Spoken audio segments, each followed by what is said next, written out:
Hey, hey, hey, hey, hey, hey. I was trying to get my device together. I'm gonna start out on this device, see how that works out. Hey, Crystal, how we doing? Hey, Samantha. Uh,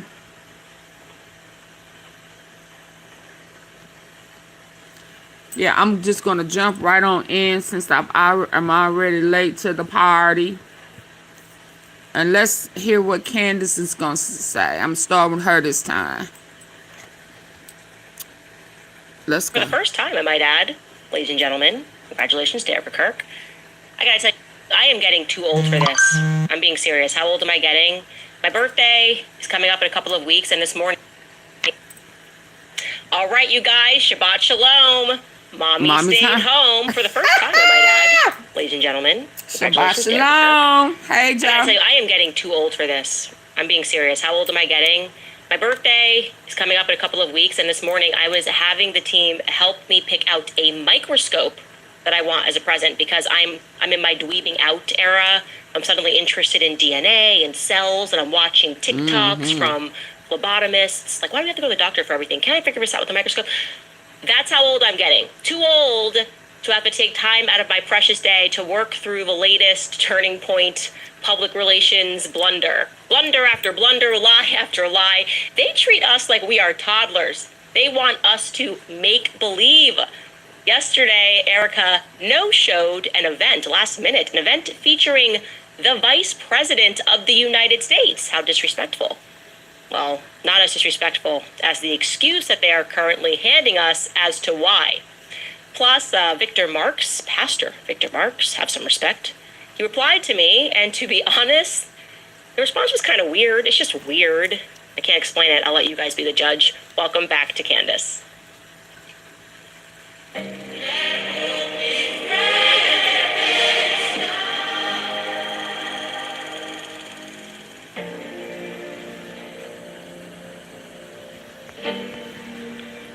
So last night, in case you missed it, in case you've been hiding under a rock, Erika Kirk was slated to appear alongside her friend, Vice President J.D. Vance, at the University of Georgia, and she just completely no-showed it. She stood him up. That is not casual. That is the sitting Vice President of the United States. It is low-key disrespectful outside of a real emergency. Emphasis on the word real. It was mystifying at first, really, especially since the decision very clearly had to have been made. We were left to assume that it had been made in the umpteenth hour because the announcement was made by none other than Andrew Colvett on stage. This means that ticket holders were not informed until the very moment of the event. Actually, the Turning Point leaders who put together the event were not informed that she was not going to be there. How do we know? Because they were posting and promoting her appearance just 50 minutes before doors opened. Here is a video of the TPUSA staff promoting her. Take a listen. Hey everybody, my name is Grant Tyler. I'm the field representative for the Peach Territory and also the University of Georgia. And I'm Caroline, and I'm the University of Georgia chapter president. And we are here at the Aikens Ford Arena about to host J.D. Vance and Erika Kirk. Doors open at 1:50, so come out and support your country. We'll see you there. They look sweet and happy and clearly not informed of what was going on. So if the story that they are going to sell to us, that there's a threat, then we have to assume Erika was on the ground, right? On the ground in Georgia, something happened and she pulled out, but she wasn't. She was back home, which means that decision had to have already been made long before those students made that video. Yet, Andrew Colvett is going to, as you are about to see, last minute on stage, inform and surprise even the event planners with this message. Take a listen. So they still in For those of you wondering why I don't have really flowing, long, blonde hair right now. Yeah, I need to put it on the biggest I'm going to screen. address it right at the front. Mr. Vice President, I'm on stage here instead of our friend Erika Kirk. That's right. Because unfortunately, she has received some very serious threats in her direction, which is terrible. It's a terrible reflection on the state of reality and the state of the country. But it underscores So that means everybody ain't believing her. Y'all, hold on. I'm going to put it on big screen. She has received a lot of attacks. from surprising threats places, perhaps. or Tell us attacks. what you think about that. Some of the people that have made, part-time jobs out of attacking Erika, and this is the net result. Oh my! So they Is the know. implication here that it's our fault? Is it my fault? Why do I feel like they're talking about me? Is that weird? She's not here, and come on, Veep. Come on. It's Explain Candace's to fault? everybody how it's actually Candace Owens' fault because she's being attacked, more broadly speaking. What do I have to do with her going to an event? And by the way, this is weird, but I told you guys I'm aging. I am so old that I distinctly remember when the messaging was the exact opposite. They were sort of gaslighting us the other way. Remember, right after Charlie was assassinated, a lot of people were like, look, she's doing a lot. She's kind of just like doing But she was a lot. doing Like, what I her would mama be pretty do. scared. Most of us, even people who didn't know Charlie, were scared to go out their door. The world felt less safe, but his wife was just fearlessly trotting through all of these events, attending, speaking, massive, sold out 21,000 spillover crowd at State Farm Stadium. And the PR machine was like, oh, you notice that she's doing a lot. Well, let us explain to you why she has no fear. Let me explain to you why she's abnormal. She just sits above you all. In fact, Erika Kirk herself jumped in, and this was the reason that we were given via her interview with Jesse Waters. Take a listen. Do you feel safe? I do. What are they going to threaten me with? Going to heaven sooner to be with my husband? And I don't say that to be reckless. I do not. I do not say that because I'm out in the streets. Like, here I am, come find me. And it's not at all. It's a fearlessness that's rooted in the understanding that I will have my day and my time, whenever that is. When the Lord, Lord knows heaven that forbid.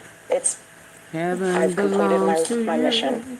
And I'm not afraid. Charlie wasn't afraid either. We never lived in fear. If we did, we wouldn't get anything done. And I can't help run alongside this mission of Turning Point USA and raise my babies with fear. I can't. That's not a life to live for anybody.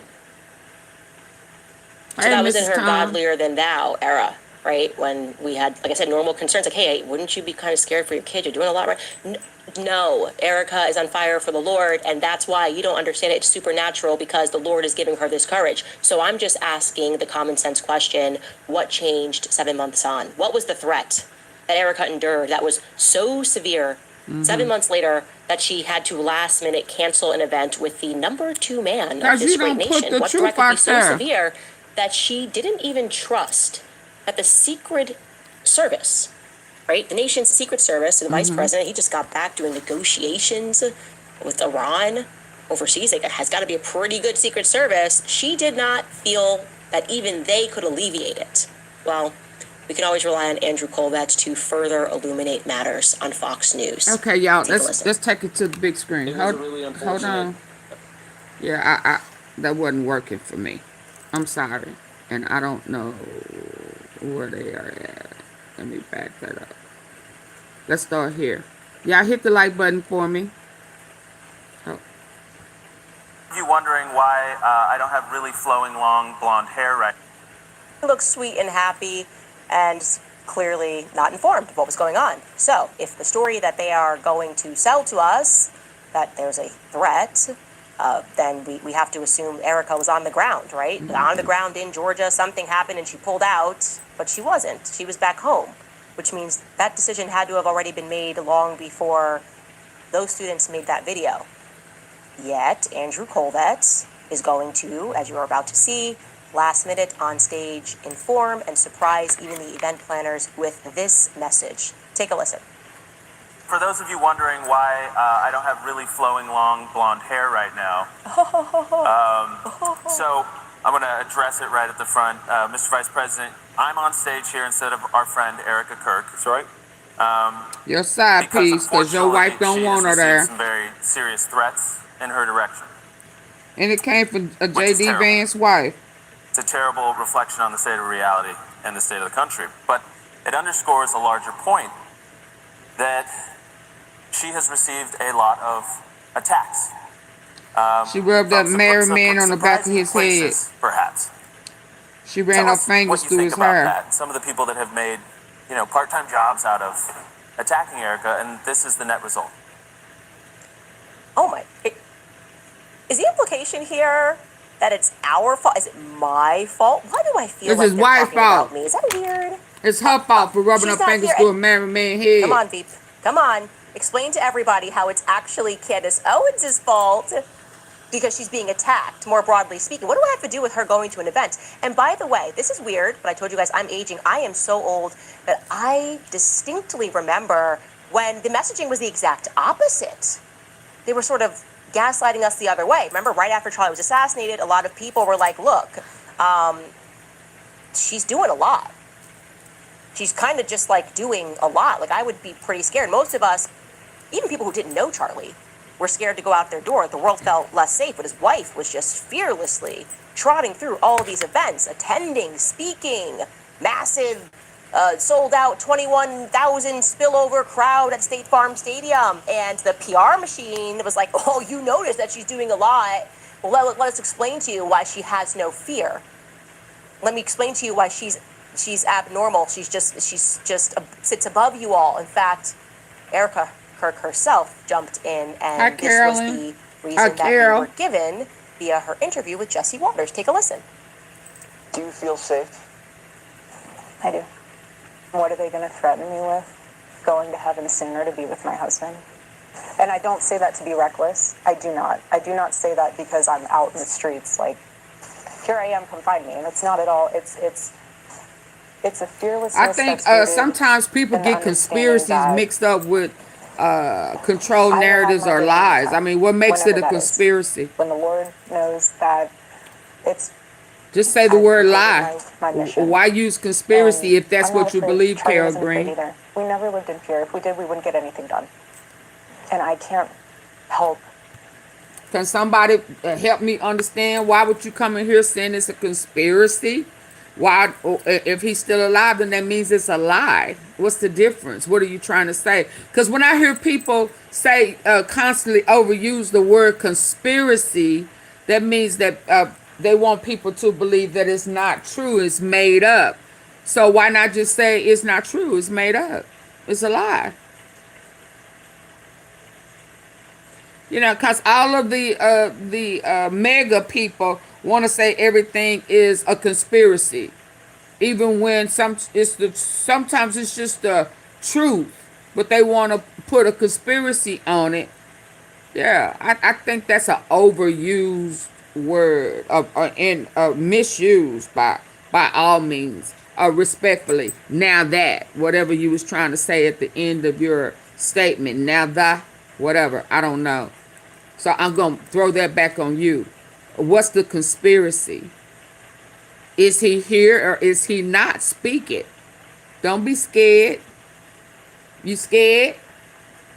Not scared. Because I don't want you to think that I don't know how to properly pronounce it. Yeah.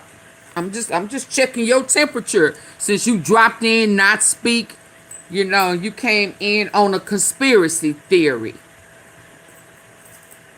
Yeah, I'm trying to understand you, since you know, you being sarcastic.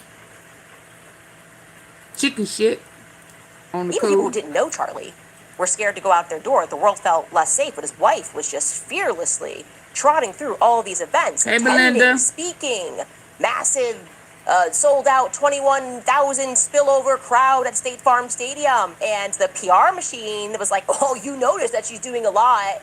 Well, let us explain to you why she has no fear.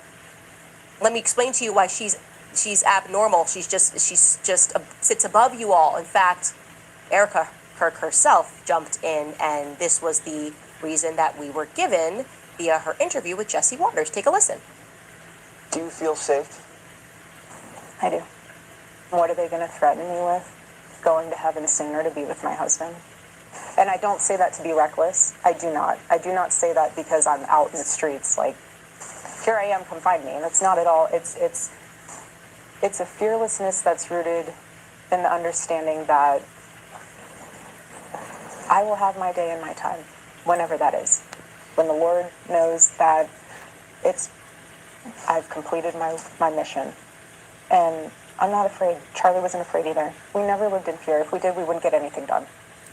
And I can't help run alongside this mission of Turning Point USA and raise my babies with fear. I can't. That's not a life to live for anybody. So that was in her godlier than thou era, right? When we had, like I said, normal concerns, like, hey, wouldn't you be kind of scared for your kid? You're doing a lot right. No, Erika is on fire for the Lord, and that's why you don't understand it. It's supernatural because the Lord is giving her this courage. So I'm just asking the common sense question, what changed 7 months on? What was the threat that Erika endured that was so severe 7 months later that she had to last minute cancel an event with the number 2 man of this great nation? What threat could be so severe that she didn't even trust that the Secret Service, right, the nation's Secret Service, so the vice president, he just got back doing negotiations with Iran overseas. It has got to be a pretty good Secret Service. She did not feel that even they could alleviate it. Well, we can always rely on Andrew Colbert to further illuminate matters on Fox News. Why do most beef sticks mess with my stomach? Well, most beef sticks use a shortcut called encapsulated. Take a listen. It was a really unfortunate experience for me too, just to have to watch that very difficult decision get made, which I think is the first time that we've ever had to make that decision in Turning Point history. But everything that happened with Charlie, obviously his assassination, we're still, grieving that. And you saw what happened with Savannah Hernandez, one of our TPUSA Frontlines reporters in Minneapolis. And to see the security team, tell us, we cannot guarantee your safety, we recommend that you don't do this, was a really chilling moment for all of us to kind of have to internalize and experience and realize that Erika Kirk is, her children are one parent away from being orphans. And sometimes you just have to say, listen, right now, what's most important is your safety, is your security, and your children, your family. Let your team handle this. Let us do what we can do. And so, I obviously was horrified at the reason why, but I was honored to stand in and pinch hit for Erika last night. And I was grateful for the vice president to, that we didn't have to ultimately cancel the entire event. He was willing to do it with me, and it was very gracious of him. I'm sorry, guys. I'm just getting whiplash. I feel like that's what we were saying. Like, what could be more important than being home with your children when she was just all on the book tour and Shabbat, and we were just told, no, she's a brave soul. This is what she wants to do. And the worst thing was she would be reunited with Charlie, and now it's so bad that it's requiring a level of Hasbro, right? They're even going to bring in their Hasbro friends over at the Daily Wire to further substantiate the matter, because people are going, this feels weird. What could be so much of a threat that they just let the VP, Vice President of the United States, carry on with the event? The people are noticing this doesn't sound right to us. And so, since Charlie's passing, the Daily Wire, you will note, always has the inside scoop on what's going on with Erika Kirk for some reason. And here's what they said on Twitter. They said, regarding the threats to Erika Kirk that prevented her from attending today's events with Vice President Vance, a TPUSA official tells me that their security had been monitoring the situation in the days leading up to today's event. People were doxing her travel location and trying to track her arrival and departure, I'm told. And there were multiple direct threats against Erika specifically. This ultimately led to her security's assessment that they could not guarantee her safety. The event venue itself was fine, especially once VP was on site, but it was the travel portion that was the chief concern, the official tells the Daily Wire. Her children are one parent away from being orphans, and so we take the security's assessments and advice seriously. Okay, so a couple of things right off the bat wrong with that. Erika now worried about her kids. Yeah, okay. This feels like a level of propaganda that they have not hit before. You're also telling us now, because you're realizing they're always responding when the public doesn't accept the first sloppy meal that they try to feed us. They're like, oh, okay, you're right, it doesn't make sense that the VP would be able to attend this event and Erika would not. So let's switch gears. We'll say it was related to travel, that people were tracking her plane. Okay, people had been actually tracking Erika's plane since the very beginning. People were doing entire shows about where she was going and how much she was traveling and how ridiculous it was, and she never canceled a single thing. So that's just on its face not true. Secondly, if you're going to be a person who is a public figure and you are going to travel privately, as she does, then yeah, people are going to be able to easily guess which airports you're going to, which private terminals you're going to fly into. They're not going to know which FBO, but you're telling me, what is the threat? What could possibly be the threat to her travel? She flies in and she flies out on a private plane that they just could not alleviate it. What did they threaten? We're going to be at the FBO. We'll be at every FBO. We'll be at Signature. We're going to be at Atlantic. We will be there and we are going to boo you. What is the threat? Tell us more about this threat, which was specifically taking place with doxing her travel schedule. What does that even mean? Her event is listed publicly. People buy tickets, or I guess not buy tickets, but they register their tickets to go to these events for free. So you're doxing yourself in order to be a public figure that goes on a tour. Y'all hit the like button, please. Right? If you're a singer, songwriter, you gotta say where you're going. You're doxing yourself, but someone's tracking your plane. Well, what is the concern there? That could not be alleviated. You couldn't have somebody on the ground just waiting there to make sure nobody was inside the private terminal, by the way. This woman does not fly publicly. Yeah, like I said, it had to have been something bad. I'm not buying this plane tracking excuse. It seems to me, especially they're mentioning the kids now. Every time they do that, they're basically using every tool that is not even available in Erika's emotional shed. So what actually happened? Let me back up here and give you some facts about the University of Georgia. There are over 43,000 students that are enrolled at the University of Georgia. This event was, as you heard him say, scheduled to take place at the Aikens Ford Arena at the Classic Center, which is near the University of Georgia. The stadium holds just 7,000 people. So they were hoping, with an announcement that the Vice President of the United States was going to be attending, that it was a guarantee that they would be able to peel off something like 15% of the student body to attend. But actually, they needed even less than that, because to make matters easier for them, they also opened the tickets, the free tickets, to the general public. So forget having to get 15% of the student body to sign up. They just needed generally 7,000 people in the area that wanted to support MAGA and or the rock star widow, Erika Kirk. Reality? Nobody wanted to attend. The ticket numbers were abysmal. That is what happened, and I want you to know that that is what has been happening. So in the umpteenth hour, they decided to cancel her appearance, and here is the evidence of what that event looked like. Here's a tweet with an accompanying clip, which was taken from reporter Jake Traylor, who is a reporter with MS Now. Take a look at this tweet and the accompanying video of the auditorium. He wrote, "Turning Point USA seems to have misestimated crowd size for Vance. The Aikens Ford Arena less than 25% filled for the vice president." Now he's assuming it's because of Vance, right? That people are not showing. Could be another reason. The person who was supposed to be there until the umpteenth hour, people could be turning down that particular opportunity, and I'm sure everything Vance and Trump are doing at this current moment isn't helping much either. In fact, it was so bad, right?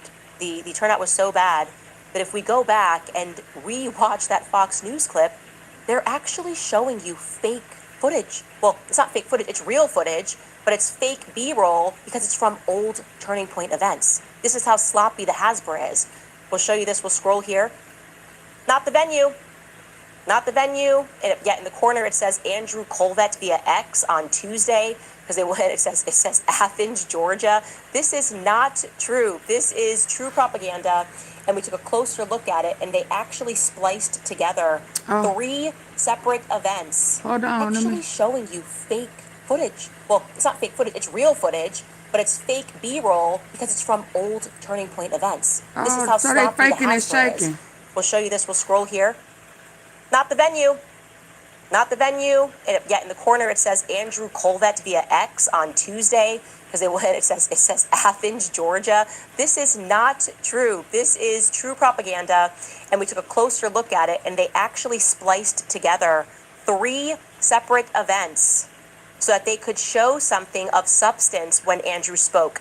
That is humiliating. Very. That is humiliating. And he's there pitching a story, a sad story, Ain't about nobody why there. they couldn't do it, because it's your guys' fault. You didn't keep Erika safe. Now, Thank you, Samantha. I am told by Turning Point USA college students and volunteers that this has been a repeat problem, that they similarly had a very hard time moving tickets for her event in Washington, D.C. with Caroline Leavitt. They just could not hit capacity. They never did, despite effectively turning these events. They're not, I don't even know why it's called a college tour anymore. It's just anybody in the public, general admission, that is willing to come listen to Erika Kirk speak for free, please come. They're going to eventually start paying people to attend these events, and they cannot sell out even a small auditorium.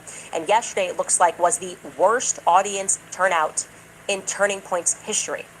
Okay, let me repeat that. Under Erika Kirk's stewardship, Turning Point USA is now facing a crisis. It is the worst turnout in the organization's history, even with a feature alongside the Vice President of the United States. Similarly, they had to move the Believers Summit, something that they advertised for last year. It was slated to take place back in October, but they could not move any free tickets. Erika knew that she was not coming long before Andrew Colbert made the announcement on stage. Yet, she did not make a statement herself until after the event began. What gives? Here's what she wrote on X. She retweeted a clip from the event, and she wrote this. I was so looking forward to tonight's event at the University of Georgia with our Vice President, but after all our family has been through, I take my security team's recommendations extremely seriously. Thank you to our amazing Georgia chapter for your support. God bless you all. I can't stand the lying, the constant lying, and she is not being honest. Okay, she moves things off of her calendar. She will make it work. White House here over the weekend. She was at Bettina at Mar-a-Lago, the one who's marrying Don Trump Jr. She was at her bridal shower. Erika will be wherever it is that she needs to be. That is not the reason that she chose not to show up. And how do we know that this was not some last-minute cancellation related?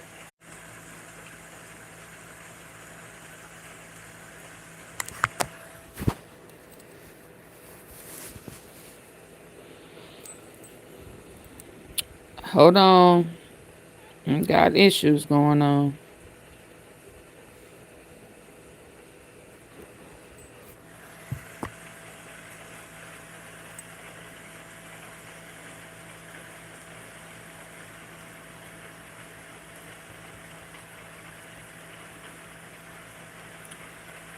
Can y'all hear me?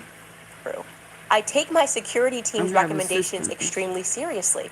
Thank you to our amazing Georgia chapter for your support. God bless you all. I can't stand the lying, the constant lying, and she is not being honest. Okay, she moves things off of her calendar. She will make it work. White House here over the weekend. She was at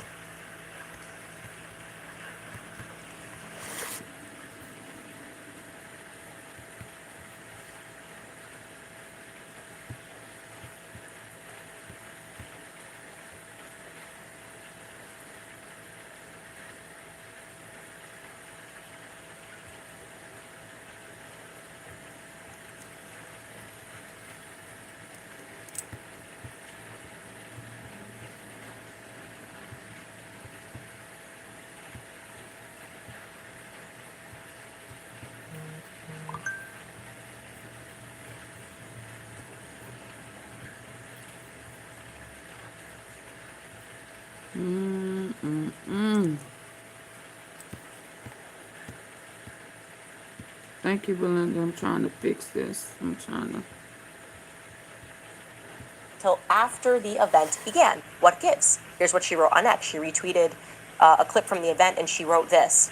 I was so looking forward to tonight's event at the University of Georgia with our Vice President, but after all our family has been through, I take my security team's recommendation extremely seriously. Thank you to our amazing Georgia chapter for your support. God bless you all. I can't stand the lying, the constant lying, and she is not being honest. Okay, she moves things off of her calendar. She will make it work.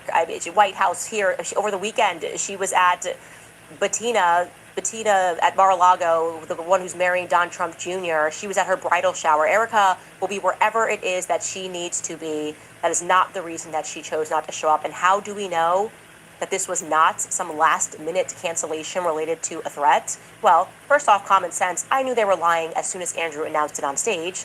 Take it from someone who has endured a great many threats. The last thing you do is announce a threat on stage when one is happening.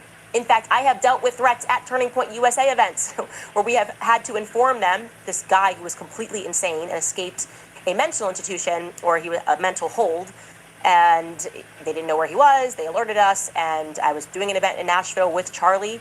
We had to alert the security team. Nobody goes out and says, hey, Candace has a threat. That's why she's not here. And you know what? Would you like to, JD, let me give you the stage to blame everybody for her having this threat. That is so performative and outlandish that I instantly knew that it didn't pass the sniff test. But another way that we can confirm that we know this is not real and they're making this up is because Erika was also slated to speak yesterday at 1:30 p.m. in Georgia at a local high school. But she canceled that event, and she didn't cancel it last second. She canceled it the day before on Monday, okay? So Tuesday, yesterday, she has a 1:30 event, and then she has an evening event with JD Vance. But on Monday at noon, she had already informed the high school that she was not going to be in attendance, a full day before her last-minute on-stage cancellation of her event with JD that the students did not even know about. So she honored the high school students with information, but did not honor the college students with any information, making them look like fools outside, okay? And how did they do it? They emailed and they texted and informed the parents at school that her appearance had been canceled, and they gave a reason, and that reason was not security. Let's read it together. Here is the text that went out canceling the high school event. It reads, first you can see they set this event up on March 30th. On Monday, you can see that it reads, parent alert, due to scheduling complications, the optional Turning Point USA high school event scheduled for tomorrow, September 14th, Make up your has mind, been canceled. girl. We are sorry for any inconvenience this may have caused and are hopeful for other Turning Point USA opportunities in the future. Okay? A scheduling conflict. A scheduling conflict, not a threat, but a scheduling conflict. Now, if there were a viable threat, wouldn't it have been prudent to inform the administration of a high school? Even if it was an airplane-related threat, that, oh, it must be, if it's so serious, like someone's going to harm her, you tell the high school, hey, we have a very viable threat right now. We don't want to bring this to you. They were not informed that. They were just told it was a scheduling issue, and there was not some significant thing that was pending in the background, which caused her to abandon her previous God's got me philosophy. So, like I said, don't you think her staff would have let the high schoolers know if there was a threat? That would have been the responsible thing to do. I am told the truth is, again, that there was immediate parental backlash already that kept happening because she was announced, and they basically said, okay, this is an optional event. It then ended up that there was going to be abysmal attendance, meaning nothing that they could record on social media to make it look like she's, got the crowd going crazy. And so it was nothing for her to look forward to, and so she skipped it.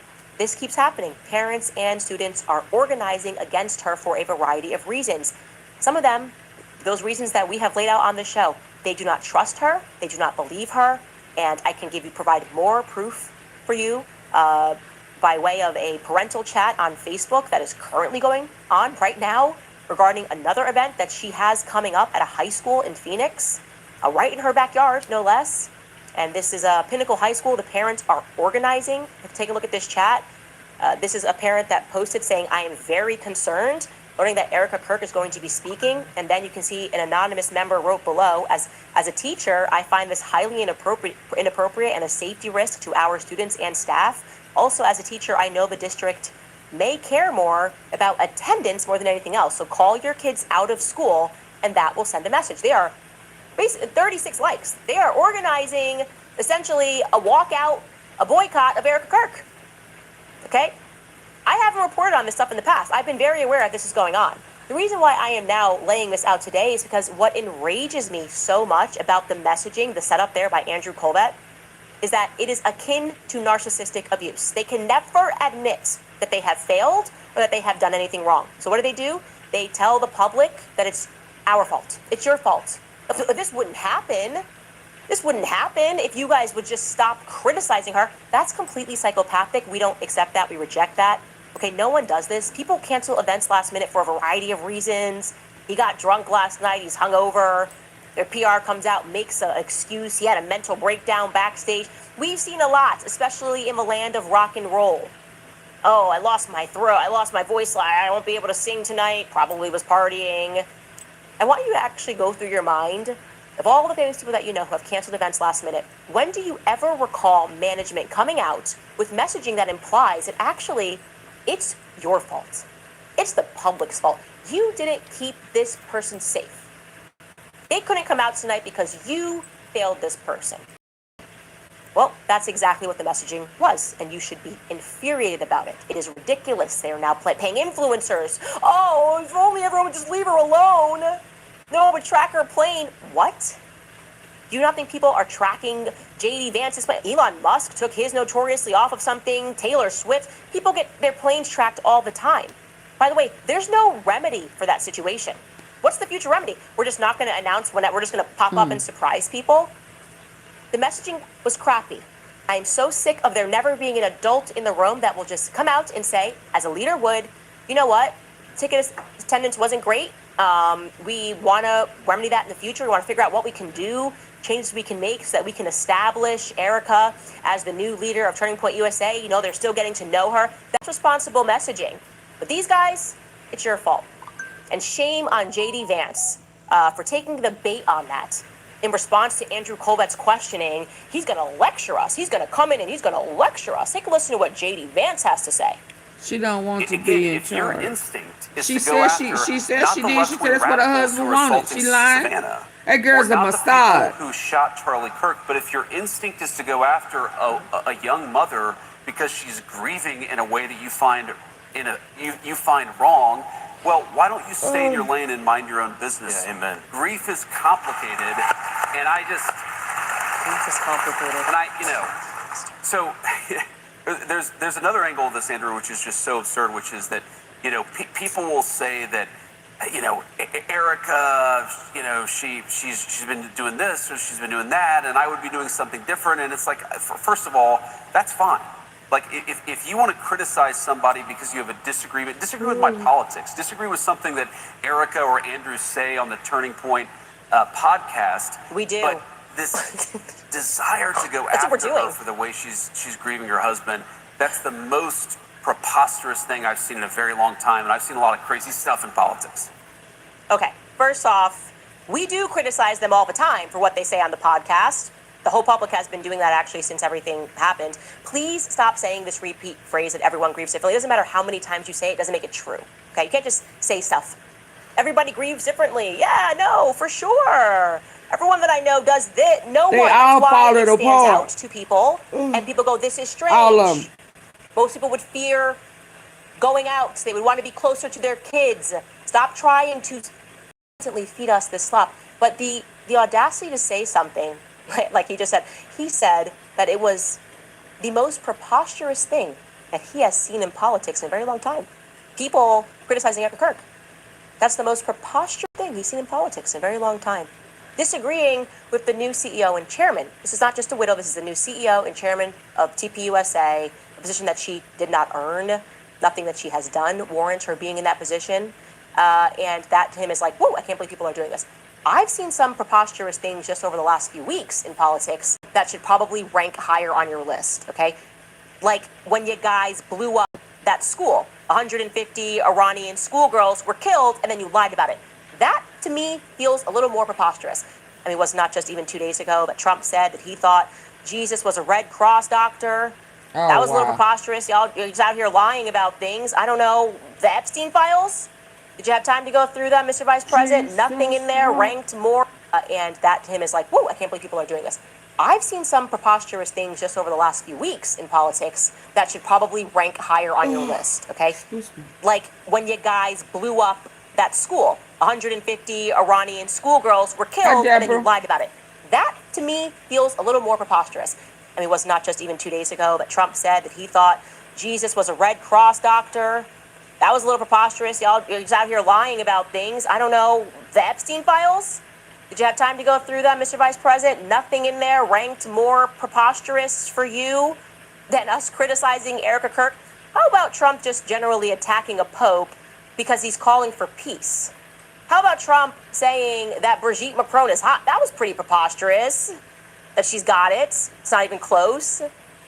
The literal ticket you guys ran on was calling for peace. Now you're attacking the Pope, or Trump is attacking the Pope because he's calling for peace. That feels pretty preposterous. Going to war with the explicit aim of opening the Strait of Hormuz, which was already opened before you began the war, Right. is pretty preposterous. Gas prices right now are pretty preposterous. Us criticizing a grieving widow who can't keep her story straight about anything. When my streaming bill hit $180 a month for channels I don't even watch, I didn't get mad. I got friendly. No, that shouldn't even hit your radar. So please do not lecture us, JD. Do not, okay? The lecture that is coming from you is exactly why we don't like Erika, because we see it for exactly what it is. It's elite.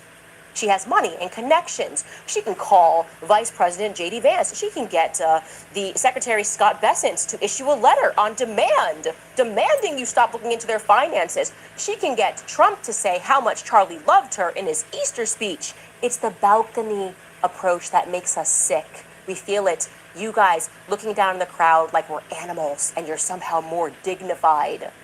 Okay, Mr. Vice President, respectfully, our friends aren't in the Epstein files. And I have enough common sense to know that the reason we refer to it as common sense is because it's shared amongst the commoners, us, the majority. And right now, the left and the right, the internet, we have correctly identified the nature of your friend, Erika Kirk. So please, I beg of you, we are 7 months into this thing. Please do not give us more bed slap. We have had our fill. And if it is truly your desire to transform hearts and minds about Erika, might I very humbly suggest that you start with a story that makes sense about September 10th, what happened? One that doesn't feature magical bullets and Superman necks and trannies that write out entire confessions in the spirit of a Jane Austen novel, my love. One which doesn't feature company employees who witnessed the shooting and for some incomprehensible reason neglect to call 911, but instead rush to remove cameras within minutes. That would be my advice. Rather than lecturing us from a balcony, string together a coherent story and a timeline for the commoners. Please and thank you. Anyway, moving on from that, on to some other things that are happening behind the scenes. Essentially, Turning Point is now just in the business of creating an illusion. And by an illusion, I mean that even when they are posting events of her being greeted at events with thunderous applause behind the scenes, you should know that middle schoolers and high schoolers are being forced in some scenarios to sit in these events. It's mandatory. Okay, they have no option. So remember when you went to school and there was assembly? When you had to go to assembly in the middle of the day? That is the state of affairs at Turning Point USA. They are the administration, it's an assembly, surprise, Erika Kirk is here, and they're like, look, the auditorium is filled. Like, I guess to keep it real, if I was in high school, I was really bad at chemistry, if he offered 5 extra points and was like, Candace, you can bring up this really bad grade that you got if you go sit with Erika Kirk in the assembly right now or after school. No, I still wouldn't do it. But I'd think about it. I don't wish them bad. I just wish them truth. I want them all to stop lying about everything and anything and thinking that a J.D. Vance or a sprinkle of Trump is going to change things. Please stop abusing the public with lies. And already, since more things are leaking, Andrew is commuting the story. Right, yesterday it was, this is happening because of the people back at home. Now he knows stuff is coming out about the high school event that was canceled on Monday, but he's trying to fit it into this puzzle, trying to make it work somehow, that he announced it on stage suddenly, that Erika wouldn't be attending. And here he is on Charlie Kirk's show this morning with their latest excuse that's dropping. Take a listen. Obviously, the big part of the news was that Erika was, she canceled her appearance at that because of security threats that were made against her. It was something we were, monitoring for days before the event. We actually had a high school event that was planned to be before the college event in the area that we had to cancel a few days before because of the increased online chatter that we were monitoring. Our security team, I should say, was monitoring. And so we thought, we got the Secret Service, everything should be fine at the main event. But what ended up happening, and I have to be somewhat careful here because our security team does, obviously wants to be a little bit circumspect in the way that we talk about this because we don't want to give the bad guys any more ideas. But it was a situation where they were trying to dox her travel and monitor her travel, suggesting different ways that people could attack her. And it was like something we were actively trying to navigate and change itineraries, move locations. Nobody wants to live that way. It was a terrible experience in many, many ways, and I feel terrible for Erika. And ultimately, when you're in that moment and the security team looks at you and says, we can't guarantee your safety, at some point you just have to say, why would security say we'll something do like this a that? different way.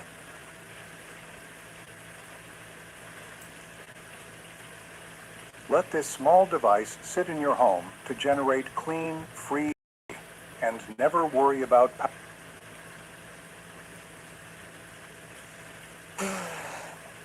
Tough job, Andrew. It's really a tough job that Andrew Colvett has. I just gotta keep up with the crowd and pivot the stories, try to make it make sense. The plane, there was a threat, he tried to move the FBO and charter a different plane. You don't know the tail number. You don't have a tail number. What were they sharing? I was just like, what are we talking? You guys have multiple planes trying to USA. Oh, it just was a threat. We just can't tell you too much. We can't tell you, even though we announced it on stage. We know that people are asking for more. We just want to honor the security, and these threats are very serious. And that's why when Charlie multiple times texted me and the security team the day before saying he thought he was going to be killed, we don't like to talk about that. We don't talk about that threat. That threat, we don't want to talk about. This one, we want you to know it's your fault. So don't criticize Erika. Emotionally manipulative, narcissistic. I reject this, and you should too. Anyway, we are going to be back after a brief break with an update regarding Pastor Victor Marks. He responded, and it's interesting. We'll be right back. All right, you guys, I love this. All you need to do is to fill out a quick sea salt and 100% grass fed. And because these chips are made with real food, all right, you guys, Pastor Victor Marks, what can I say? He was a difficult subject to cover. A lot of editorial decisions had to be made because there was just so much. There was just so much to choose from. And I want to be clear, the information that we got about his biography, that came from Victor Marks. We could have put together tons of clips. He tells his story many times, many ways, and we just were like, okay, let's try to reduce this to the facts about his life, who his father was, who his stepdaddy was, the things that he has said. And we didn't even include stuff going on with his family, his daughter, very public back forth that went on where she was accusing him of abuse, and there's a lot of that. And then she retracted her statement after they began speaking again, and we were like, okay, we don't need to include that. We didn't include the young woman who alleges that Victor Marks kidnapped her from Canada. The people had her on the shows, and she discussed how she was kidnapped. But there was a lot going on with Pastor Victor Marks. I think it is fair to suggest that he has a checkered background, and we have never received more emails and more tips about anyone. Actually, in our tips inbox, it was a recurring theme. You need to look into Victor Marks, Victor Marks, Victor Marks. Victor Marks allegedly was the first person who announced that Charlie Kirk had died, and then he deleted that post. I remember that from all of the things that were happening. It was like, why did Victor Marks announce it first? And he deleted that post. So, yeah, I think we did a good job. It's kind of sizing it down to the relevant portions of what these pastors seem to get up to. I don't even know where he pastors. Where is he a pastor at? I think that was one of the points that was raised by Corby Hall. It's like, I realize he doesn't have a church. I don't know why he says he's a pastor. And I don't know why Erika can't make normal friends. None of my friends have these sorts of backgrounds. And they're not the people that I would want to see in the event of an emergency. But like JD said, she be grieving differently, y'all. She be grieving differently. Anyway, so Victor Marks clearly saw my episode very quickly, and he took to both his Instagram and X to issue a very quick response. Oh, weird. I think it's weird.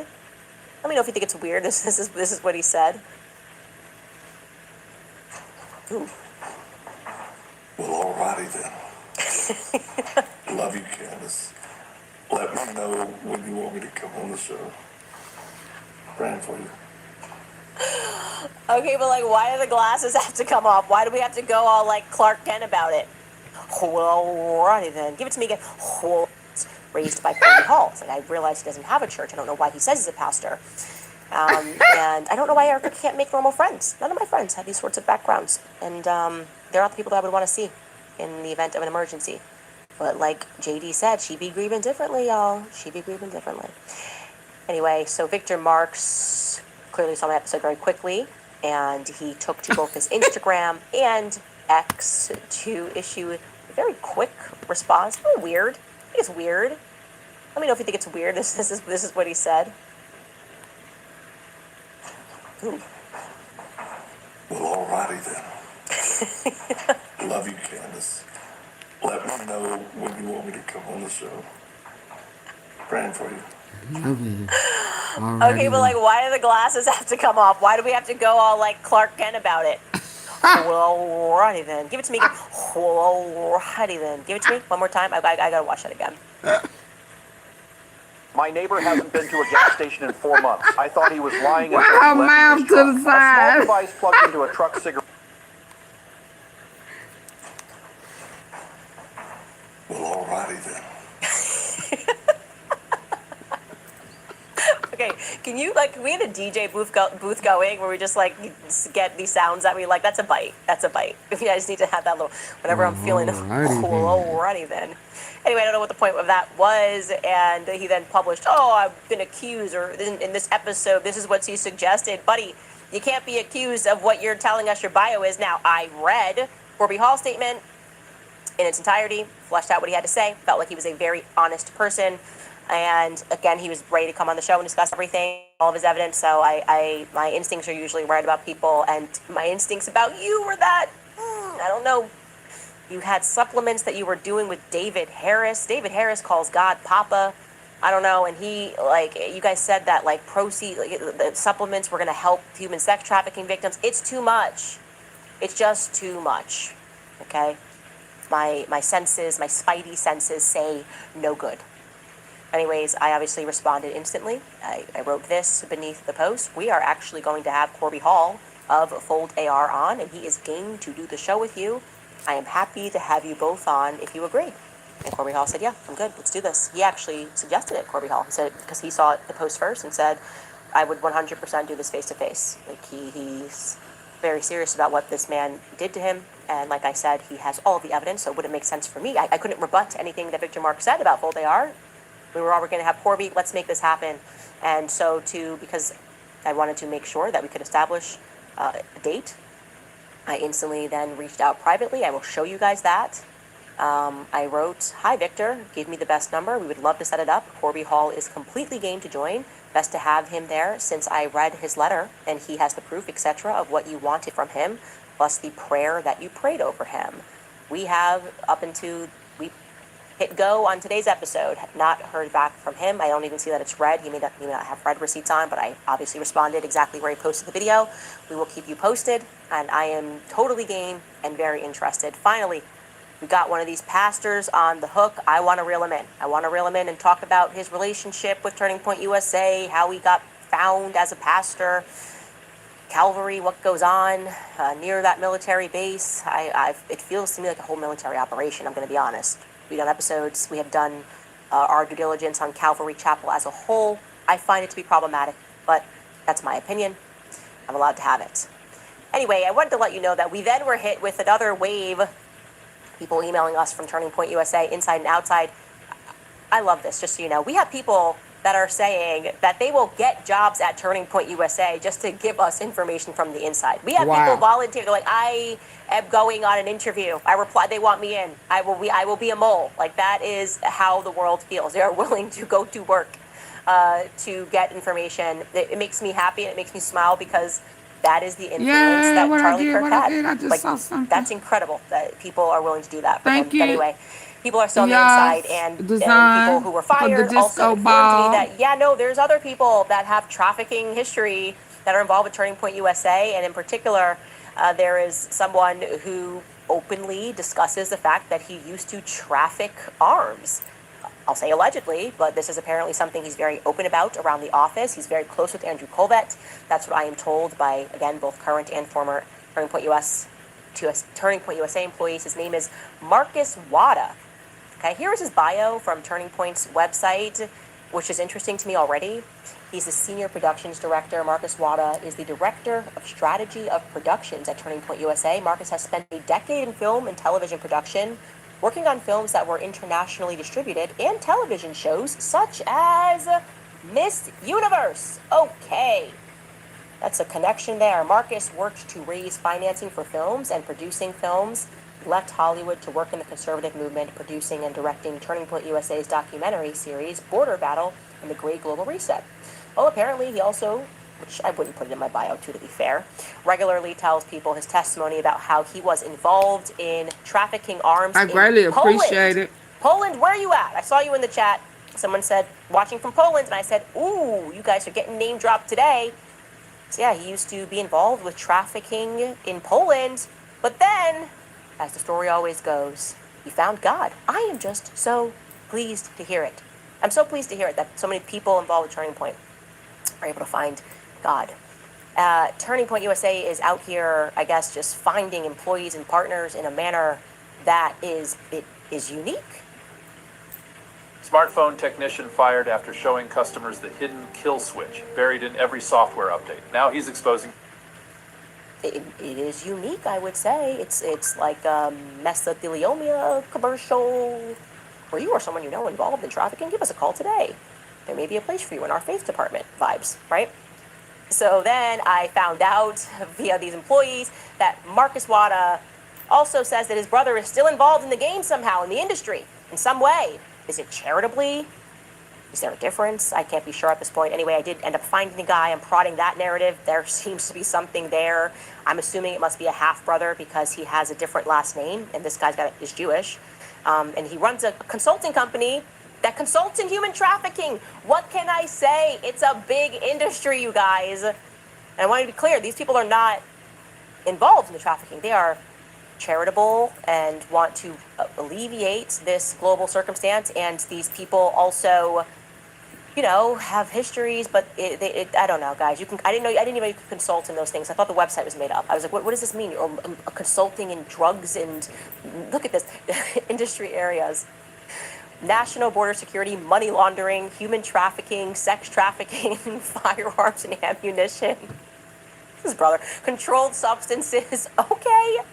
What does it mean to consult in it? How do you consult in it? I don't know, guys. I don't know. I'm an old dog that can't learn a new trick. That's my problem. But I am good at spreadsheets. Not so great at Excel, but I know how to put together a timeline and spreadsheets and to organize. You guys should see my pantry. It is ridiculously organized, okay? And I did put together, you guys saw this earlier, the connecting themes spreadsheet because we kept seeing these recurring themes. And I did not use Excel as it should be used, but I did put together these columns, and it's the trafficking and sex abuse. I should write charity to make that clear. It's getting pretty long, you know. Derek and Shalane Maxfield, that was that plane that left and went to Page, Arizona that day. They run a child abuse charity, a trafficking charity, Sapria, Colonel Otto Busher, obviously the Romanian instance with Erika, all surrounding what happened at the military base. He worked with Romanian Angels, which was her charity. The civilian commander stationed at Fort Huachuca, charged with running a child sex abuse ring, Turning Point USA Faith, Greg Glory, whose church, Erika went right on tour with him. Harvest Church is currently being accused of trafficking children from Romania. Okay, they are fine with that partnership. George Zinn, our decoy boy, was arrested for having pornographic images of children on his phone. Andrew Piscadlo, that was the person who was detained that day, works to ring the alarm on military Ukrainian sex trafficking in the United States. Calvary Chapel Church is obviously riddled with pastor abuse stories. That's an aside, a Rob McCoy aside. Glenn Beck, Tim Ballard, that's Operation Underground. Tim Ballard, his name came up in the mix early on as someone who was being met with that day.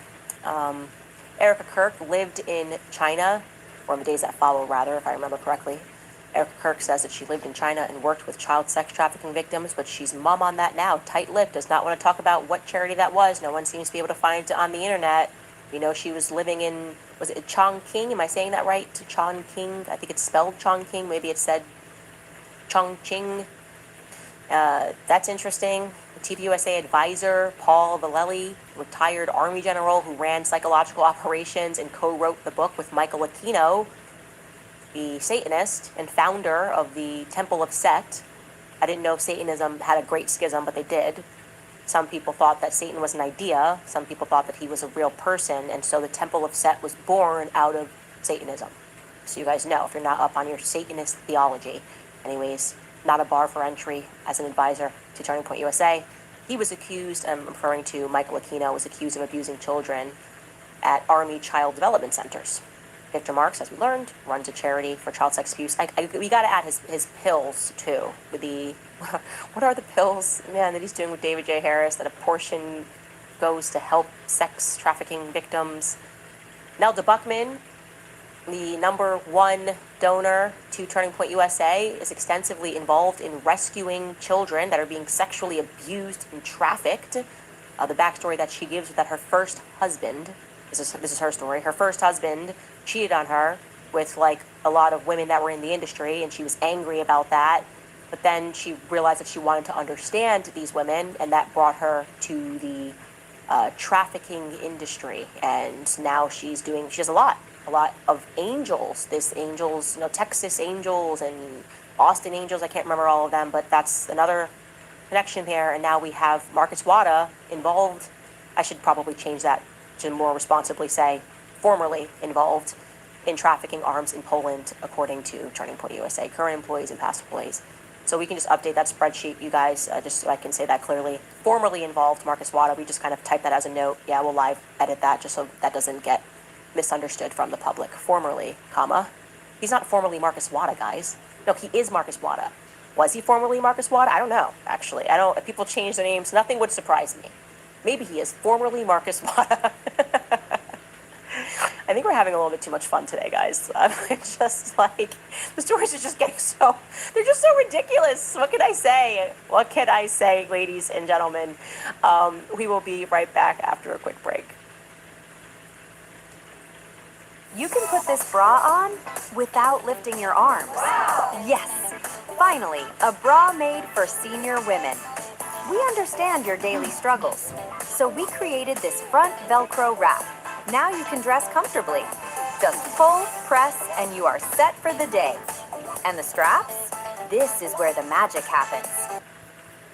Sorry for the bras. Oh, why are they playing that? I'm not sure. Y'all please hit the like button. All right, you guys, do you owe back taxes or maybe have unfiled returns or have filed every year but still keep owing? Maybe you retired and suddenly got hit with a tax. Have one predictable monthly payment. Oh, right, you guys. I see someone in the chat was like, he does not look Polish to me, Marcus Wada. Well, it's on his LinkedIn. He lived in Poland, so he just speaks because he has a different last name. That's this where, guy's Jewish. Thank you. And he runs a consulting company that consults in That's human what BB trafficking. Netanyahu What from. can I say? It's a big industry, you guys. And I want to be clear, these people are not involved in the trafficking. They are charitable and want to alleviate this global circumstance. And these people also, have histories, but I don't know, guys. I didn't even know you could consult in those things. I thought the website was made up. I was like, what does this mean? Or consulting in drugs and look at this industry areas. National border security, money laundering, human trafficking, sex trafficking, firearms and ammunition. This is brother. Controlled substances. Okay. What does it mean to consult in it? How do you consult in it? I don't know, guys. I don't know. I'm an old dog that can't learn a new trick. Oh, wow. That's my problem. But I am good at spreadsheets. Not so great at Excel, but I know how to put together a timeline and spreadsheets and to organize. You guys should see my pantry. It is ridiculously organized, okay? And I did put together, you guys saw this earlier, the connecting themes spreadsheet because we kept seeing these recurring themes. And I did not use Excel as it should be used, but I did put together these columns, and it's the trafficking and sex abuse. I should write charity to make that clear. It's getting pretty long, you know. Derek and Shalane Maxfield, that was that plane that left and went to Page, Arizona that day. They run a child abuse charity, a trafficking charity. Sapria, Colonel Otto Buscher, obviously the Romanian instance with Erika, all surrounding what happened at the military base. He worked with Romanian Angels, which was her charity. The civilian commander stationed at Fort Huachuca, charged with running a child sex abuse ring, Turning Point USA Faith, Greg Glory, whose church, Erika went right on tour with him, Harvest Church, is currently being accused of trafficking children from Romania. Okay, they are fine with that partnership. George Zinn, our decoy boy, was arrested for having pornographic images of children on his phone. Andrew Piscadlo, that was the person who was detained that day, works to ring the alarm on military Ukrainian sex trafficking in the United States. Calvary Chapel Church is obviously riddled with pastor abuse stories. That's an aside, a Rob McCoy aside.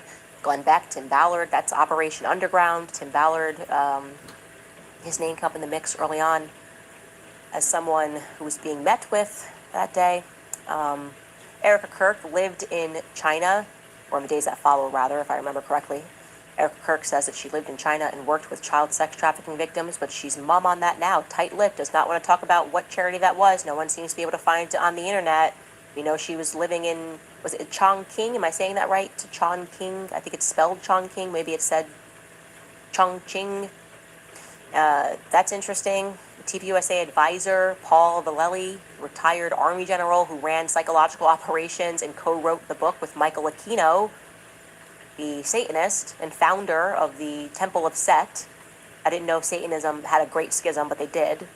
Some people thought that Satan was an idea. Some people thought that he was a real person, and so the Temple of Set was born out of Satanism. So you guys know, if you're not up on your Satanist theology. Anyways, not a bar for entry as an advisor to Turning Point USA. He was accused, I'm referring to Michael Aquino, was accused of abusing children at Army Child Development Centers. Victor Marks, as we learned, runs a charity for child sex abuse.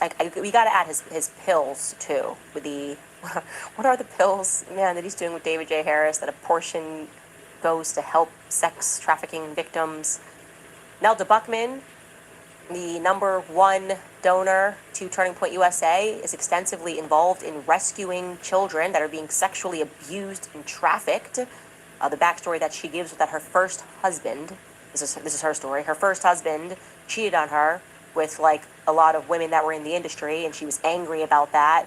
But then she realized that she wanted to understand these women, and that brought her to the trafficking industry. And now she does a lot of angels. This angels, you know, Texas Angels and Austin Angels. I can't remember all of them, but that's another connection there. And now we have Marcus Wada involved. I should probably change that to more responsibly say formerly involved in trafficking arms in Poland, according to Turning Point USA, current employees and past employees. So we can just update that spreadsheet, you guys, just so I can say that clearly. Formerly involved, Marcus Wada, we just kind of type that as a note. Yeah, we'll live edit that just so that doesn't get misunderstood from the public. Formerly, comma. He's not formerly Marcus Wada, guys. No, he is Marcus Wada. Was he formerly Marcus Wada? I don't know, actually. If people change their names, nothing would surprise me. Maybe he is formerly Marcus Wada. I think we're having a little bit too much fun today, guys. It's just like, the stories are just getting they're just so ridiculous. What can I say? What can I say, ladies and gentlemen? We will be right back after a quick break. All right, you guys, do you owe back taxes or maybe have unfiled returns or have filed every year but still keep owing? Maybe you retired and suddenly got hit with a tax bill that you didn't expect. Maybe you pulled money from your 401k or your IRA early and now the IRS wants their share. However your tax issue started, the outcome is always the same. Your balance is never going down. Penalties grow, interest compounds, and many of you are about to owe again for this upcoming tax sequence. Oh, right, you guys. I see someone in the chat was like, he does not look Polish to me, Marcus Wada. Well, it's on his LinkedIn. He lived in Poland, so maybe he just speaks Polish. I don't know. I don't make these rules, guys. I just research and listen to the people and present it to the public. We do have some new merch available on the website. Best way to support the show, the best way to support independent thinkers. We love being independent, obviously. You can head to CandaceOwens.com and buy yourself some kit, buy yourself a hat. We really like our Make America Christian Again hats. I think they're just really beautiful. The green ones, nice color, and it's sophisticated. It looks like MAGA, but it's actually got a cross on there, because I feel like that's the direction that we're heading into, and you can kind of feel that unity happening now, and specifically, especially with us kind of attacking Zionism and what it is, and it's never had anything to do with Judaism. It's just a brainwash slop that has been sold to Jewish people that they have to defend this radical state. So that's my personal fave. I think that you should just buy that right now. I'll wait. Oh, it has a cross on it. Okay. You see these flakes? This is going in your family's food. These are microplastics. Erika has been exposed. Everybody Yep. go buy that right now. Tons of other stuff available Here's on the the website. hat. It's kind of attacking Zionism and what it is. Let's see.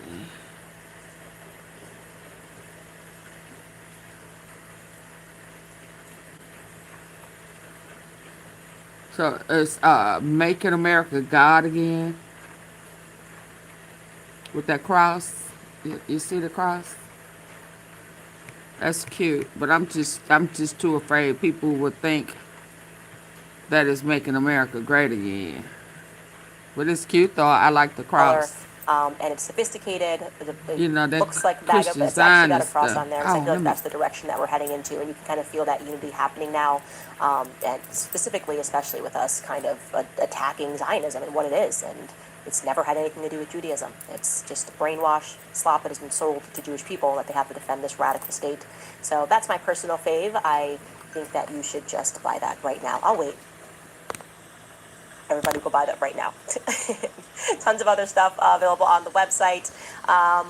Top comment from last episode, Jared Johnson wrote, Erika is the kind of friend to steal money from you and then pray that you find it. That one took me out yesterday. Because I feel like you hit the nail on the head.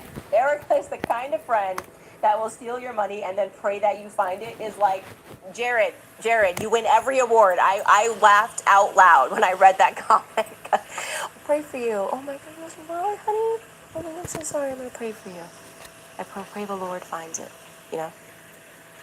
Elizabeth Brown wrote, she didn't know how to play the part of a human being. She's quoting me, exactly what woke up everyone. Yes, hope you're paying attention, JD Vance.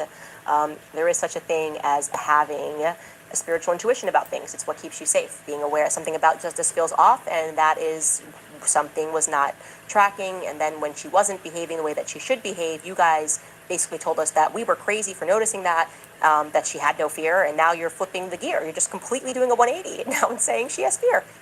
Come on, guys, just stick to a script. Stick to some form of a script. Okay, comments on today's episode. Smith writes, did JD just slip up by saying that the people that killed Charlie? I didn't even catch that he said that, and I do believe that there were people involved, multiple people involved in killing Charlie Kirk, and I do not believe that it was Tyler Robinson alone on a rooftop. And so we're going to continue to read the court documents and stay on top of them and force them to be honest about things for a change. Cece writes, it's extremely nuts to be screaming, make heaven crowded, while canceling appearances because of a threat. The irony of Charlie still making his event after telling people that they were trying to kill him. Go home and be a mom like Charlie wanted. You just can't have it both ways. You don't get to be a public figure and to say, I don't want to have any attention, but I do want to be the CEO and the chairman of Turning Point USA. It's always like they are the people that present the problem, and then when everyone's like, okay, well, you're the person, you're the one that brought the public into this, they go, oh, no, never mind, I just want privacy. It's giving Meghan Markle, you know what I mean? Like, I want to be the princess, but I also want privacy when I want it, but I also want Netflix cameras when I want it.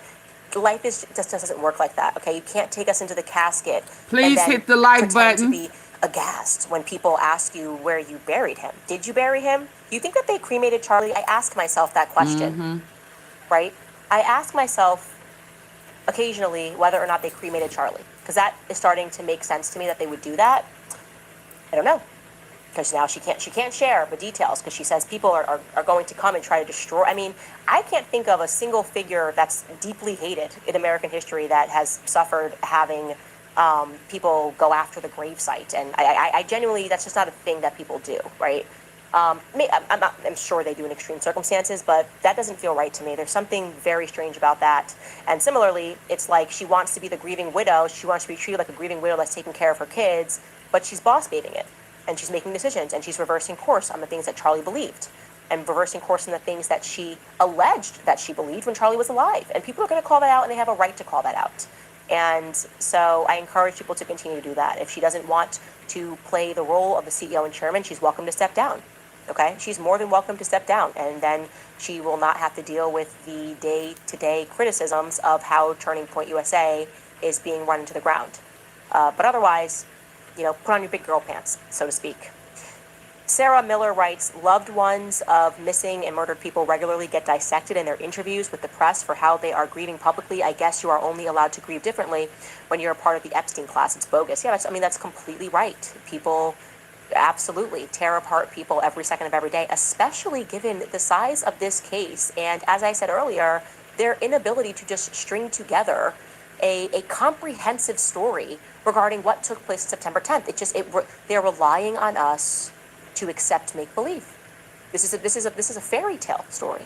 And then they're like, well, why don't you believe that Rudolph had a red nose, Candace? Why don't you believe that he was carrying Santa's big butt all across the North Pole? Like, I just don't believe that, actually. And how could you not attack that? And it's godly, and it's this, and the Lord, and then it's suddenly not the Lord, and they have real concerns, and it's just all over the place. It's very sloppy. Caroline writes, Candace, please let me help you with your Excel. I can do wonders. No, I am just using it to organize the columns. I am ignoring the rows. We are just doing the columns on connecting themes because I was like, I could make this in Word, but why would I when Excel has already made this for me? With this incredible new product, you can finally get rid of the yellow bits between your teeth using high-frequency vibrations. Thank you. Yeah, we're keeping that forever. In fact, I am inspiring an entire generation to misuse Excel spreadsheets. I'm very proud of myself. Jolie writes, TPUSA is no longer considered to be Turning Point. It should now be known as Trafficking Point. It's topsy-turvy point. It's tumbling point. It's certainly not the organization that I knew, that I supported, and that I loved. And it feels like it's been infiltrated by Zionists. I think from the very beginning we felt that. I think that's honest. That's a fair take. And even in there, like I said, there's this like bizarre partnership that they just keep having with the Daily Wire. Like, we know what the Daily Wire is. So when we see that, we go, that's weird. That's strange. And we have a right to comment on that and to recognize that. Lastly, Granny Manny writes, they were screaming for your arrest and worse on X last night. I could not believe how hostile it was. Love you so much, Candace. These people are insane. Like, if Erika literally like fell and scraped her knee, if she did what I did and she broke her foot, they'd be like, this is Candace's fault. That's what they want. They're trying to create that environment. So we need to be conscious of that. Okay? Everything we have done on this show has been fair. Charlie Kirk was murdered. We are being lied to about the details surrounding that murder. And I granted her grace beyond what the internet was willing to give her. She lied to my face. She has lied multiple times, and the lies are inexplicable. They won't clarify any of these lies. They are pretending like she's too busy, like she's some grieving, powerful widow behind the scenes. She's not. Actually, she plays very nasty, just so you guys know. Here's a fact. Erika personally made phone calls trying to get people not to go to the Catholic event that I spoke at the other week. Okay? She plays dirty behind the scenes. The people who were fired told me who was behind this PR push. Erika was behind this stuff the entire time. So you can completely miss me. I don't play that way. With me, you get what you get. I'm going to say it on my show. I'm not going to wheel and deal. I'm not going to call a PR person and be like, could we get this article? Could we try to see if we can get Candace canceled from this event? Could we try to see? It was sold out. The event was sold out. It's because I don't play that way. I don't have that karma building up in the background. I don't have to worry about, I don't treat people that way. I'm always upfront, and I was upfront with her when I sat down with her, and she lied. Okay? So she got onto my list of people that I find to be suspicious because of her own actions and her behavior and her lack of interest in the very many holes in this case, her anger at Joe Kent for trying to investigate foreign involvement. Who do you think is orchestrating all that? Does it sound to you like Andrew Colbert has a brain, or that there could be someone more conniving behind him? I offer you the latter, okay? It is definitively the latter. And I will leave it at that. I guess that's it for today's comments. We will see you guys tomorrow.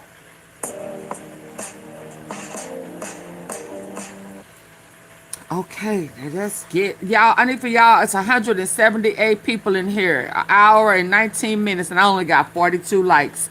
Hit the three dots at the top right corner while we move on to the next T. Your president T. Hit the like button. George Santo with a gun. GOP. Face new cap. What? George Santos. Corey Mills face new call to resign. Yeah, let me stick with what I already had lined up.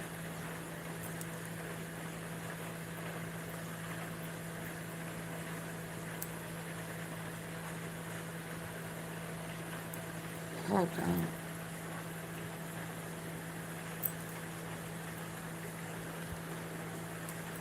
Hi, John. It's been too long. Where you been, John? Where you been? Let me see what this is saying.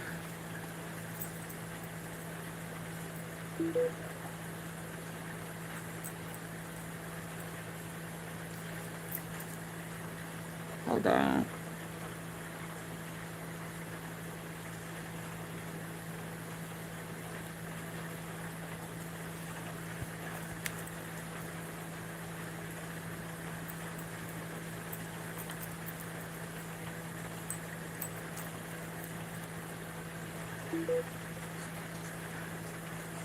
Hold on, I'm trying to get somewhere.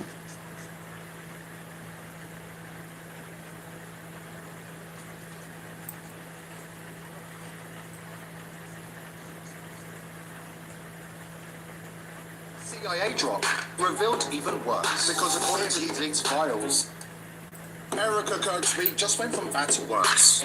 First, thank you, me. A high-level NSA drop just exposed some of her darkest secrets. Then, a CIA drop revealed even worse. Please hit the like button and subscribe. Support Auntie Fee. Thank you, me. She was his handler, and her final order was. Erika Kirk's week just went from bad to worse. First, a high-level NSA drop just exposed some of her dark. It's with a heavy heart that I'm announcing that. It's with a heavy heart that I'm announcing that the conspiracy theorists were right again. It's with a heavy heart that I'm announcing what happened that to it, y'all? the conspiracy. Did you know that? Where did it go?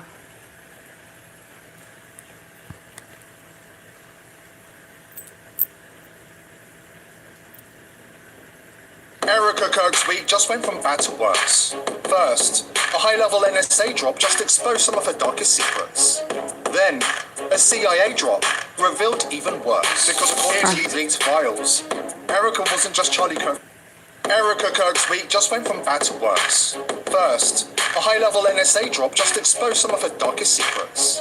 Then, a CIA drop revealed even worse because according to these leaked files, Erika wasn't just Charlie Kirk's wife. She was his handler. And her final order wasn't surveillance. Thank you, John. Her entire family has been neck deep. Let's get the likes up. Double tap. A dynasty of deception with parents, grandparents, and a secret sister whose classified dirt makes this portrayal look tame. Buckle up. This rabbit hole doesn't just go deep. It goes all the way to the top. Damning footage has surfaced featuring Erika Kirk talking about Erika Kirk's week just went from bad to worse. First, a high-level NSA drop just exposed some of her darkest secrets. Then, a CIA drop revealed even worse because according to these leaked files, Erika wasn't just Charlie Kirk's wife. She was his handler. And her final order wasn't surveillance. It was cold-blooded murder. Oh, wow. Her entire family has been neck deep in the intelligence community for generations. A dynasty of deception with parents, grandparents, and a secret sister whose classified dirt makes this portrayal look tame. Buckle up. This rabbit hole doesn't just go deep. It goes all the way to the top. Damning footage has surfaced featuring Erika Kirk talking about how a woman can handle her husband. Almost as if she was describing how to manage an asset, not love a man. The way she said it, drunk on power, almost mocking. should have sent a chill through the audience. No warmth, no grief, just creepy calculated language about control. Don't worry, she's like. The man is the head, but the woman is the neck. And the neck can make the head move whatever way she wants. Oh, wow. And I just was like, exactly. Erika Kirk's week just went from bad to worse. First, a high-level NSA drop just exposed some of her darkest secrets. Then, a CIA drop revealed even worse, because according to these leaked files, Erika wasn't just Charlie Kirk's wife, she was his handler. And her final order wasn't surveillance, it was cold-blooded murder. Her entire family has been neck deep. Everybody on her. Reckon that's why she didn't go? The dynasty of deception with parents, grandparents, and a Vance. sister whose classified dirt makes this portrayal look tame. Buckle up. This rabbit hole doesn't just go deep, it goes all the way to the top. Damning footage has surfaced featuring Erika Kirk talking absolutely, about how a John. woman can handle her husband. Almost as if she was describing Poor, how to poor manage baby. Missed up. the way she Poor, said it, poor Kirk baby. almost mocking. Baby, I called her a Black Widow. No warmth, no grief, just creepy calculated language about control. Don't worry. Y'all please hit the like button. The man is the head, but the woman is the neck. See the neck. And the neck can make the head move whatever way she wants. And I just was like, Oh, wow. exactly. Erika Kirk's week just went from bad to worse. We've been doing this. J.D. Rockefeller. He was like, we've been doing this. Erika Kirk's week just went from bad to we've been doing this. Erika Kirk's week just went from bad to worse. Let me see what else I got. What Eric? What is this one? The truth is, Charlie knew that Epstein was still alive and blackmailing politicians in the United States. And when Did y'all hear that? his own wife was involved.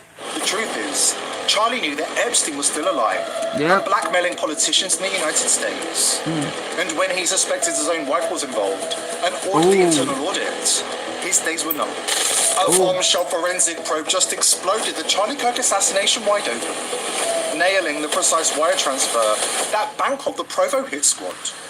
Oh, wow. The truth is, Charlie knew that Epstein was still alive and blackmailing politicians in the United States. And when he suspected his own wife was involved and ordered the internal audit, his days were numbered. A bombshell forensic probe just exploded the Charlie Kirk assassination wide open, nailing the precise wire transfer that bankrolled the Provo hit squad. We're exposing Egyptian jets on the tarmac, rental cars for the ops team, Epstein is and alive the shady third-party I security squad about just a 48 prostate, hours right? before they took him out. And his the was smoking removed. gun, the wire transfer was sent by the exact same Deutsche Bank He note is that a Epstein, Palm his Beach Wexner, Pete. and other co-conspirators used to pay professional fees for decades. We're diving into something that's not just a rabbit hole, it's a bottomless pit straight to the heart of the beast. If you've been following our reporting, you know about the role played by Erika Kirk and Turning Point USA in Charlie's death. This wasn't about politics. He is This Palm was about Beach money. Pete.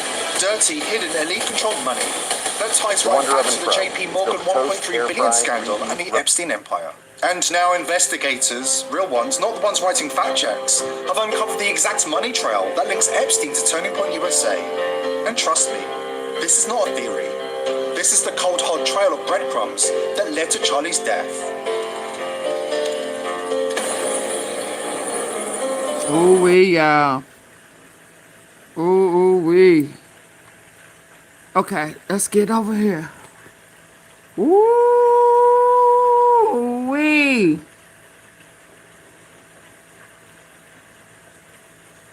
Hold on. And claims that war could. Now to the war in the Middle East. President Trump is praising what he called. Hold on. Do we? Former Special Counsel Jack Smith is reportedly ready to go on a counterattack as the Trump administration continues to I told y'all he Smith wasn't and the going FBI nowhere, didn't agents I? who worked on his team. The New I'm York Times is back. reporting that Smith has, quote, told people Axe a in his Foley orbit voice. that he I'm welcomes back. the opportunity to present the public case against Mr. Trump, denied to him by the Supreme Court decision asserting broad presidential immunity from prosecution and adverse rulings from a Trump-appointed judge on the federal bench in Florida. The paper continues that in 2 recent interviews, Smith has made it unmistakably clear that he will not only defend himself, but take a hammer to Mr. Trump's exaggerated or false claims about his work as special counsel. He was the bear you weren't supposed to poke. Jack Smith spent 2 years building 2 criminal cases against a former president. Supreme Court decision asserting broad presidential immunity from prosecution and adverse rulings from a Trump-appointed judge on the federal bench Got in my Florida. mug. You got your mug The paper ready? continues that in 2 recent interviews, Smith has All right, made it Palm Beach unmistakably Pete. clear that he will not Is only definitely defend not himself, a good person to take a imitate. That's who hammer he to is. Mr. He got Trump's the same arm exaggerated or tattoo. false claims He done had a little about plastic his work surgery done. as special counsel. Yeah, that's him. And adverse rulings from a Trump-appointed judge on the federal bench in Florida. The paper continues that in 2 recent interviews, Smith has made it unmistakably clear that he will not only defend himself, but take a hammer to Mr. Trump's exaggerated or false claims about his work as special counsel. He was the bear you weren't supposed Chief to do poke. lie if you take him out and get Jack some Smith replacements. spent 2 Oh, the years bottom building ones don't 2 lie. criminal cases against a former president. He indicted Donald Trump twice, once for the classified documents, once for the attempt to overturn the 2020 election. Both cases were killed before they reached a jury, one by a Trump-appointed judge in Florida, one by a Supreme Court immunity ruling that changed the rules mid-game, and both finally by Trump winning the presidency before they could go to trial. And then, once Trump was back in the White House, the retribution started. Trump publicly called for Smith to be jailed. The Justice Department, now run by Pam Bondi, began targeting FBI agents who had worked on Smith's team. Kash Patel, the new FBI director, fired agent after agent, people who had spent years building the cases, who had done their jobs by the book, who now found themselves out of work because the man they had investigated was now their boss's boss. So what does Jack Smith do? According to the New York Times, he welcomes it. He has told people close to him that he has tons of evidence that he would have won both cases and that the opportunity to make that case publicly in hearings and interviews in the historical record is the chance he never got in court. Dave Arenberg, former state attorney for Palm Beach County, calls Smith the quiet kid at school who unleashes a fury of haymakers when a bully tries to take his lunch money. Here's what's actually at stake and why this story is more consequential than it looks. Hi, I'm Chef Rick Bayless, and these are my barbacoa beef enchiladas. The first thing we do for the barbacoa beef enchiladas is to cook, slow cook the beef with a red chili marinade. It is not only delicious, but it's so satisfying. No prep, no stress, restaurant quality meals ready when you are. Enjoy convenience without compromise on Cookunity.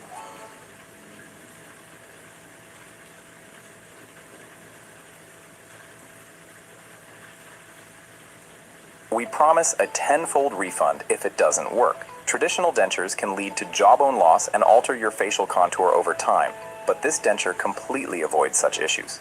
It can be fitted in just 1 second and is suitable for everyone. Whether you have a full set of teeth, are partially edentulous, or completely toothless, there's no need for adhesives, dentists, or appointments. Simply soak it in hot water to activate the elastic material, bite down to fit it to your unique oral shape, and you'll have new dentures in just minutes. My friends all say they look so realistic, just like dental implants. This product addresses tooth loss and looseness at the root, solving issues like sensitivity and chewing difficulties. Made from soft silicone, it's suitable for any oral condition, extremely durable, and has no foreign body sensation, with international standard certification. No more spending big money at dental clinics for dentures. We also promise a full refund if it doesn't perform like real teeth. They won't rub or slip, providing a secure and natural wearing experience, allowing you to eat whatever you want. I can speak clearly and smile without any worries. I've been wearing them for several months, and they still feel like new. They look even better than the dentures my dentist made, and I installed them myself at home. Say goodbye to expensive orthodontic treatments and dental implants. This invisible dental appliance solves all your problems. You can eat freely with no restrictions. Confidently show off your charming soft silicone dentures. They fit perfectly to any tooth shape with no pain or discomfort, allowing you to express emotions naturally. Long-term wear can gradually improve the dental arch structure, correcting and coordinating tooth alignment. It also helps reduce snoring and relieves tension. Made from antibacterial silicone, it can last for decades with normal use. Even if you skip cleaning for a month, it won't yellow, discolor, or develop unpleasant odors. If you're not satisfied upon receiving the product, you can request a refund at any time. Missing or yellow teeth make you afraid to smile. Can't chew food properly or speak clearly? It fits your teeth perfectly in just 1 second, easily solving all dental problems. Council.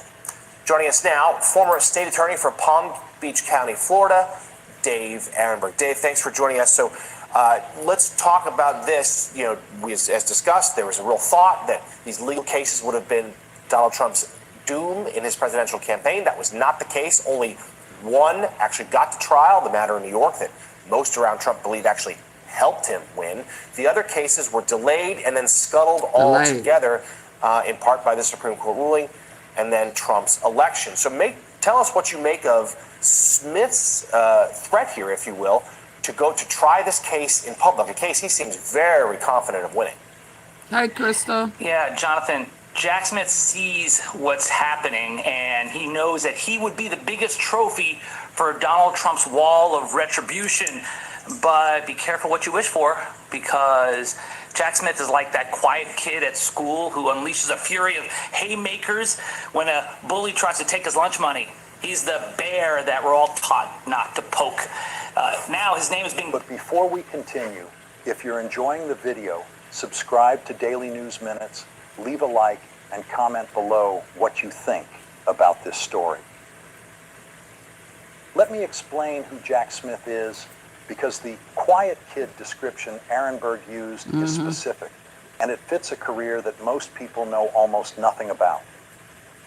Smith spent years as a federal prosecutor in New York, handling public corruption cases. He then joined the International Criminal Court at The Hague as chief of the prosecutions division, investigating and prosecuting war crimes committed in Kosovo, Libya, and other conflict zones. War crimes prosecutors don't grandstand.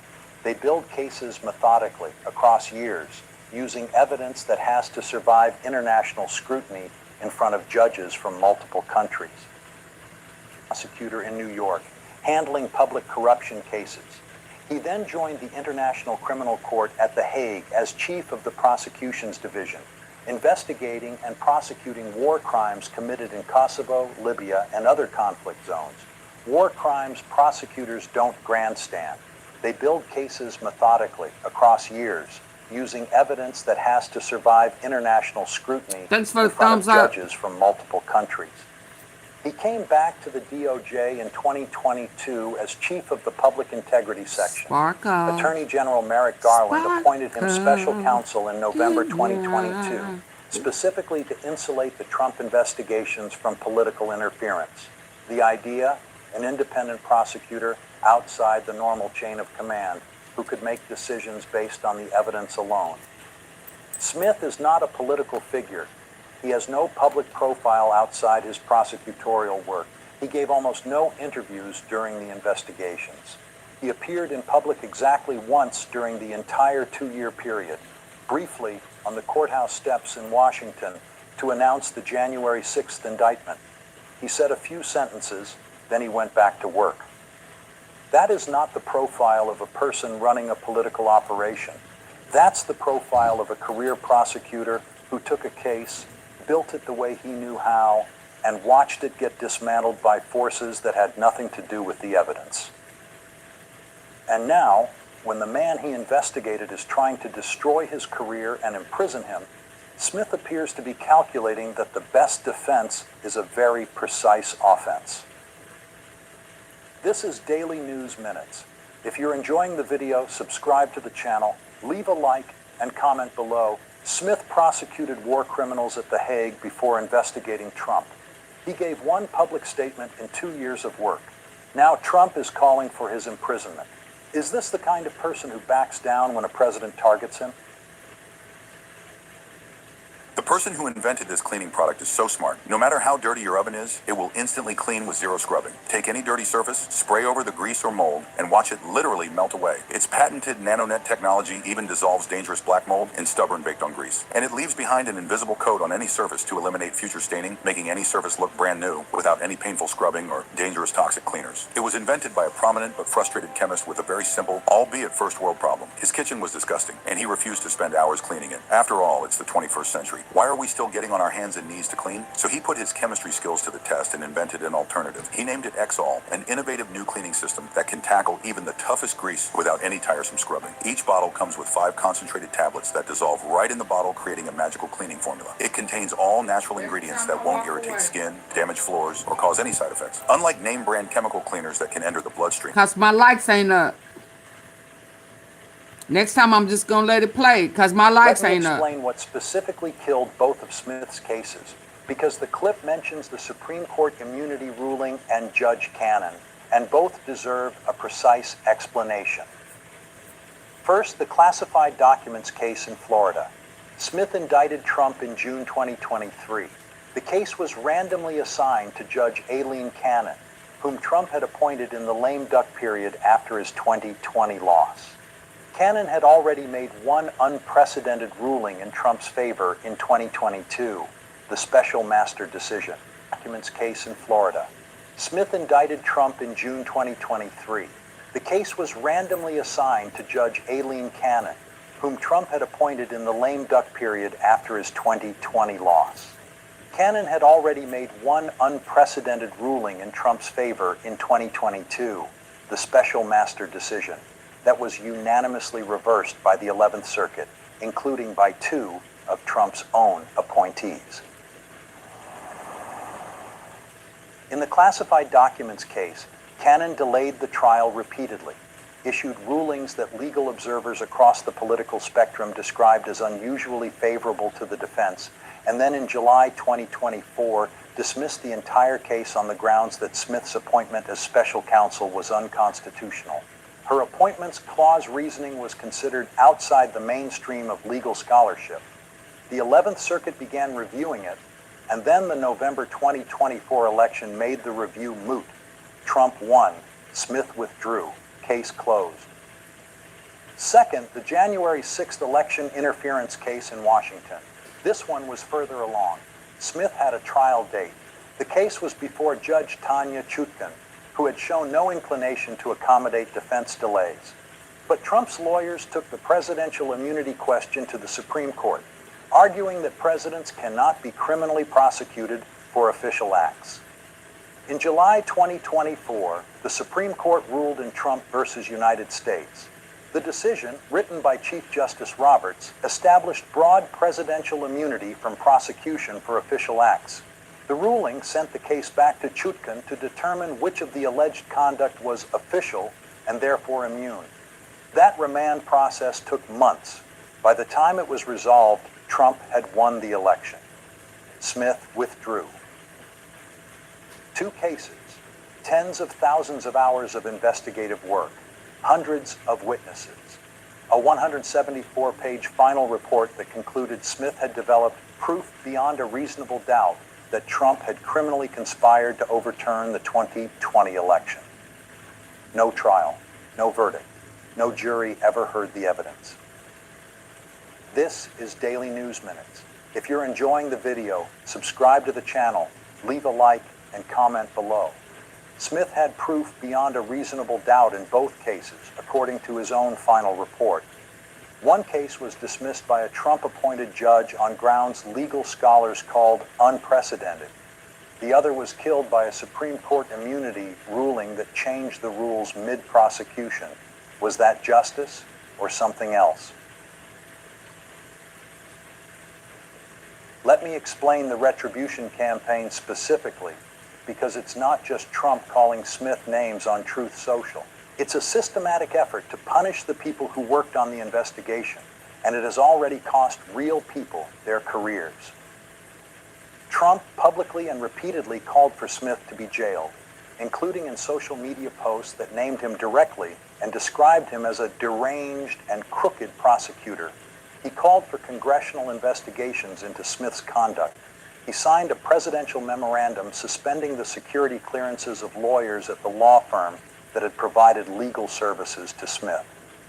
The FBI firings went further. Kash Patel, Trump's chosen FBI director, moved systematically against agents connected to Trump investigations. Agents who had worked on the election interference case, known internally as Arctic Frost, were fired. Agents who had worked on the classified documents case, known internally as Plasmic Echo, were fired. By early 2026, nearly a dozen staff members connected to the Plasmic Echo investigation had been terminated.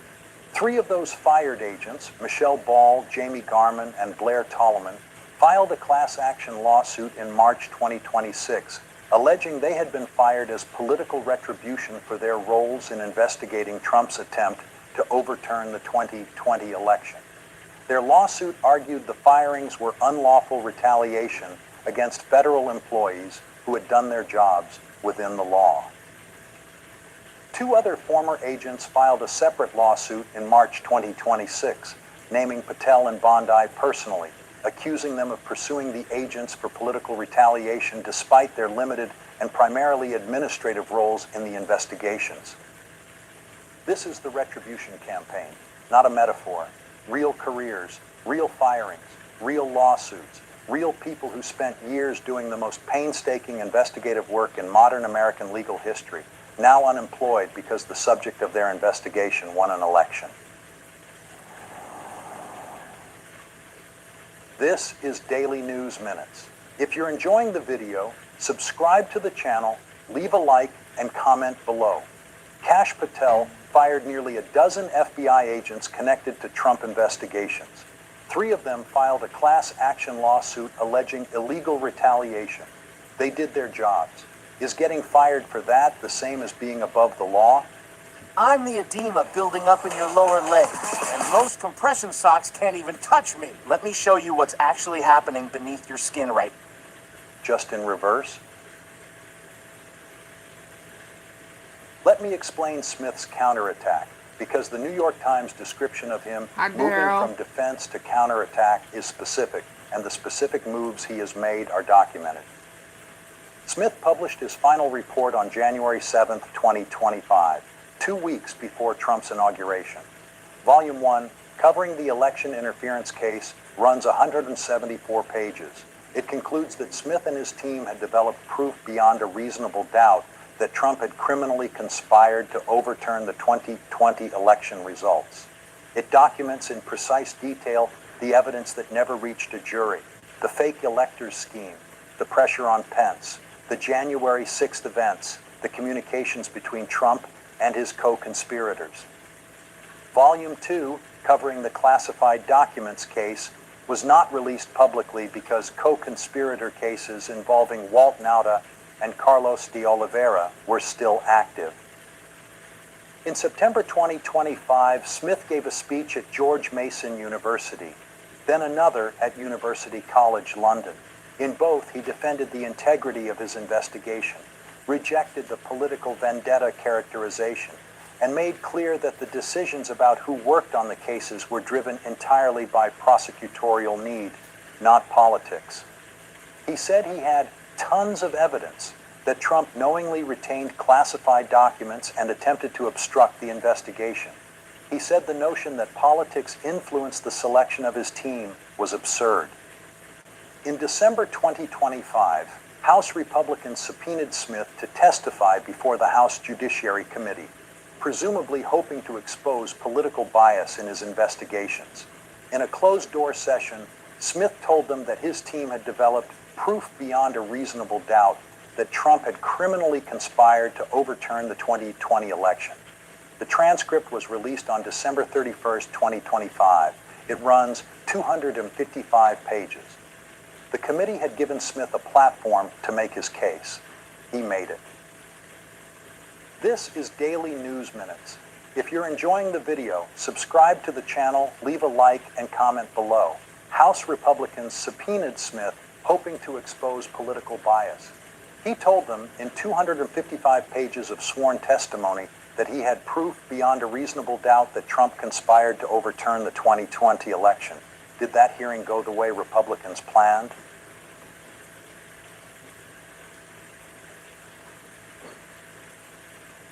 Let me address the observation that Trump's legal cases ended up helping him politically, because it's one of the most important and least comfortable facts in this entire story. The clip states it directly. The legal cases were once expected to be Trump's doom. They were not. Only the hush money case reached a verdict, a guilty verdict on all 34 counts. And most people around Trump believe that case, more than any other factor, helped Trump win the 2024 election by allowing him to raise enormous sums of money on the political persecution narrative. The other cases, the ones Smith built, never reached a jury. The classified documents case was dismissed. The January 6th case was stalled by the immunity ruling. Both were dropped after the election.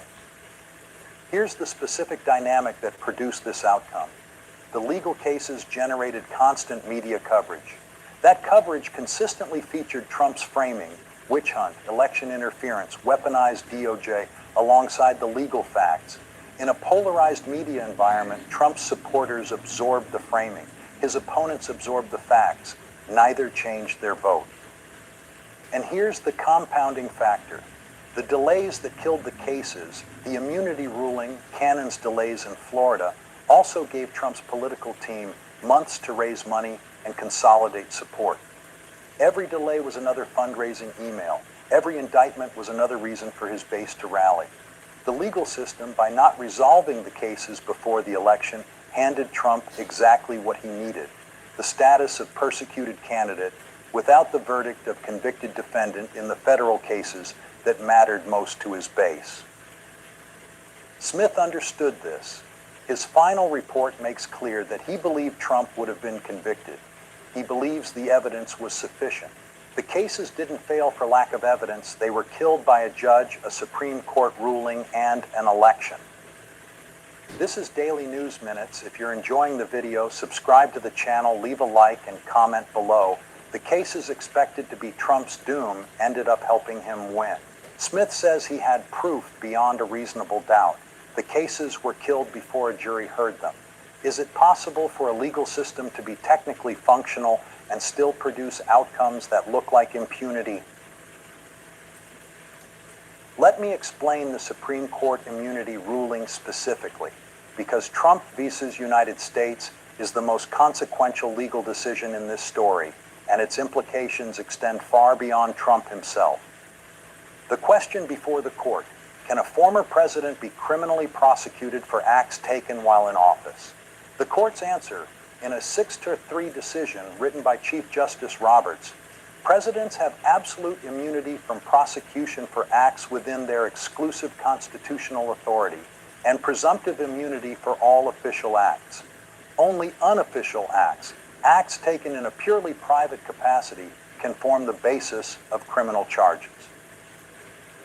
The practical effect on Smith's case: the court sent it back to Judge Chutkan to determine which of Trump's alleged conduct was official and therefore immune, and which was unofficial and therefore potentially prosecutable. The remand process would take months. It took months. The election happened.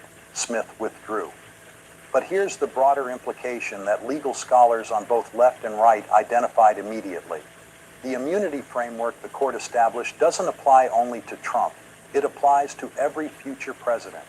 A future president who uses official powers to commit crimes, and the court was explicit that official acts remain immune even if the underlying motive is corrupt, cannot be prosecuted for those official acts after leaving office. Justice Sonia Sotomayor wrote in dissent, "The President of the United States is the most powerful person in the country, and possibly the world. When he uses his official powers in any way under the majority's reasoning, he now has carte blanche to commit crimes." She also wrote, in a phrase that became widely cited, "With fear for our democracy, I dissent." The immunity ruling didn't just kill Smith's case. It rewrote the rules for every presidential prosecution that will ever be attempted. This is Daily News Minutes. If you're enjoying the video, subscribe to the channel, leave a like, and comment below.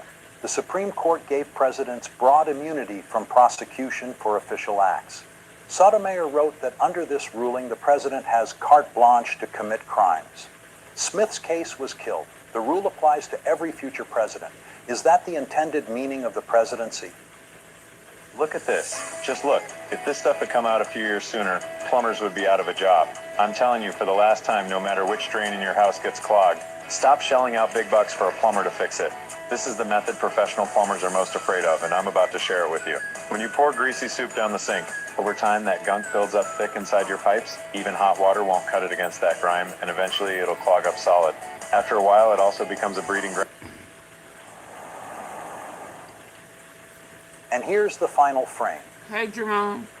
Jack Smith Hey, Jerry. built two of the most consequential criminal From cases upstate New in York. American legal history. He indicted a former president twice. He developed, by his own account and by his final report, proof beyond a reasonable doubt in both cases. He never got to present that proof to a jury. A judge he didn't choose dismissed one case on legal grounds that the appellate courts were widely expected to reject. And then the election made that review moot. A Supreme Court ruling changed the immunity framework midway through the second case, delaying it long enough for the election to make it moot too. And then the defendant became president again, and the cases were over. Now the defendant is calling for Smith to be jailed. His FBI director is firing the agents who worked on the cases. His attorney general is pursuing the lawyers who supported them. The people who spent years building proof beyond a reasonable doubt are losing their jobs for having done so. And Smith is giving speeches, writing reports, testifying before committees, saying in the most precise prosecutorial language he knows, "I had the evidence. I would have won.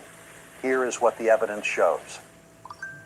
Dave Aronberg called him the quiet kid who unleashes a fury of haymakers when the bully takes his lunch money.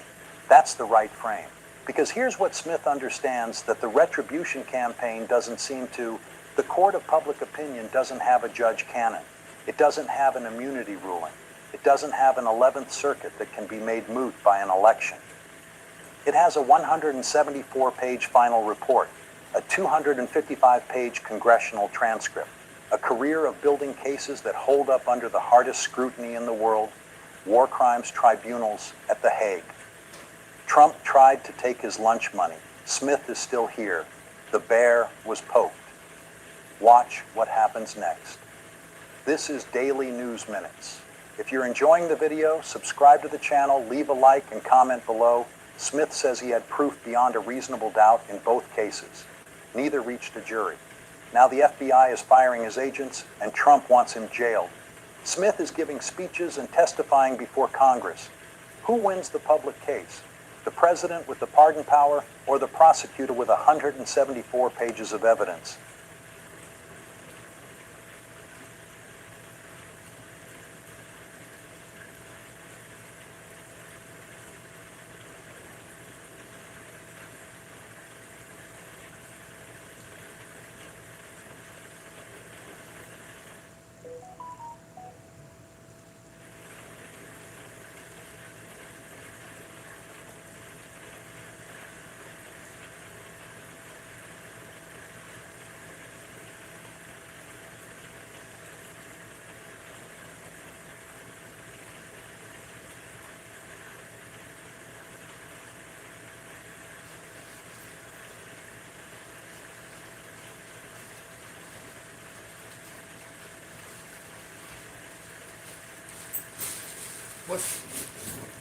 What's next, Trump?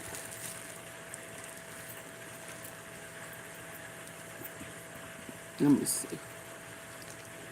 Bombshell accusation. Much going on. Thank you. Ooh, I got a bumblebee. I got a number of bumblebee. Thank you. Dang, I hate I missed it. I like when I see it pop up on my phone. Dang it. What the butt? Okay. Crypto brothers begin to turn on the Trumps. Oh Lord. They snitching? Can you dare believe it? There's actually Oh a light man, I'm that sorry. never I runs missed out of my power. bumblebee. Lift it and it turns on. Close it and it turns off. Eric Trump and Don Jr. are facing some pretty serious accusations. I told y'all, ripping off all of those court cases and stuff that we talked about, I brought up a month or two or so ago, and Trump and them tied them up in court. They resurfacing, ain't they? Ain't they? Yeah.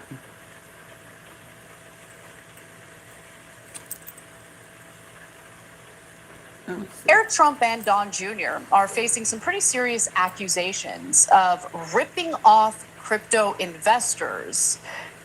Look, let me just pause already. There are no good guys in this story, so there's no one to root for. So just let that go. Now I'll continue. Candace O. or Tucker? What do you mean? Seemingly paid Candace off the O. or Trumps to Tucker? escape prosecution by the Securities and Exchange Commission. But the stage is set for an all-out brawl involving the Trump kids. And remember, there are no Remember, good guys here, and there's no Ivanka honor had among to tell thieves. on So let's the get to these family details. businesses. The man Yeah, I accusing remember that. Trump's sons And Trump of ripping off fussed at her, investors is hollered a and gentleman by screamed, the it's her name fault. of Y'all remember? Justin Sun. He himself is a crypto investor. And y'all know he Guys just here, and there's released no honor pardon among that thieves. guy for So let's crypto. get to these details. The man accusing Trump's sons of ripping off investors is a gentleman by the name of Justin Sun. He himself is a crypto investor. Now, previously, Sun worked overtime to earn the favor of both Eric Trump and Can Don you Jr. share your screen When Eric and by Don showing, launched their cryptocurrency firm, Liberty Financial, in 2024, the initial fundraising really wasn't off to a great start.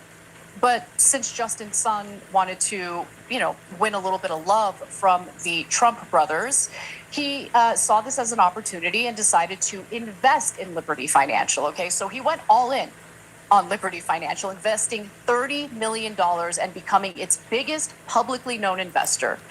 His endorsement sent money flooding in from other investors, propelling World Liberty to $550 million in total sales by the conclusion of its fundraising. Sun ultimately purchased at least $75 million for supporting my platform. So he was the largest public investor in Trump's meme coin. But wouldn't you know it? Wouldn't you know it? After he became the biggest investor in Trump's meme coin, the Securities and Exchange Commission charged Sun in 2023 with fraud over crypto trades and illicit promotion. But then, after he did that investment, in March, the case was dismissed after he agreed to pay a $10 million fine. Okay, so they settled it without a lengthy trial or anything like that. It seems like some strings might have been pulled. But the story doesn't end there. In fact, it's about to get a lot more juicy. I want you to remember Sam Bankman-Fried and what he got prosecuted for, and decide for yourselves whether these allegations sound eerily similar to what Sam Bankman-Fried did. So for months, Sun has accused World Liberty Financial of basically ripping off its investors. So this fight just exploded into the open with name calling and legal threats galore.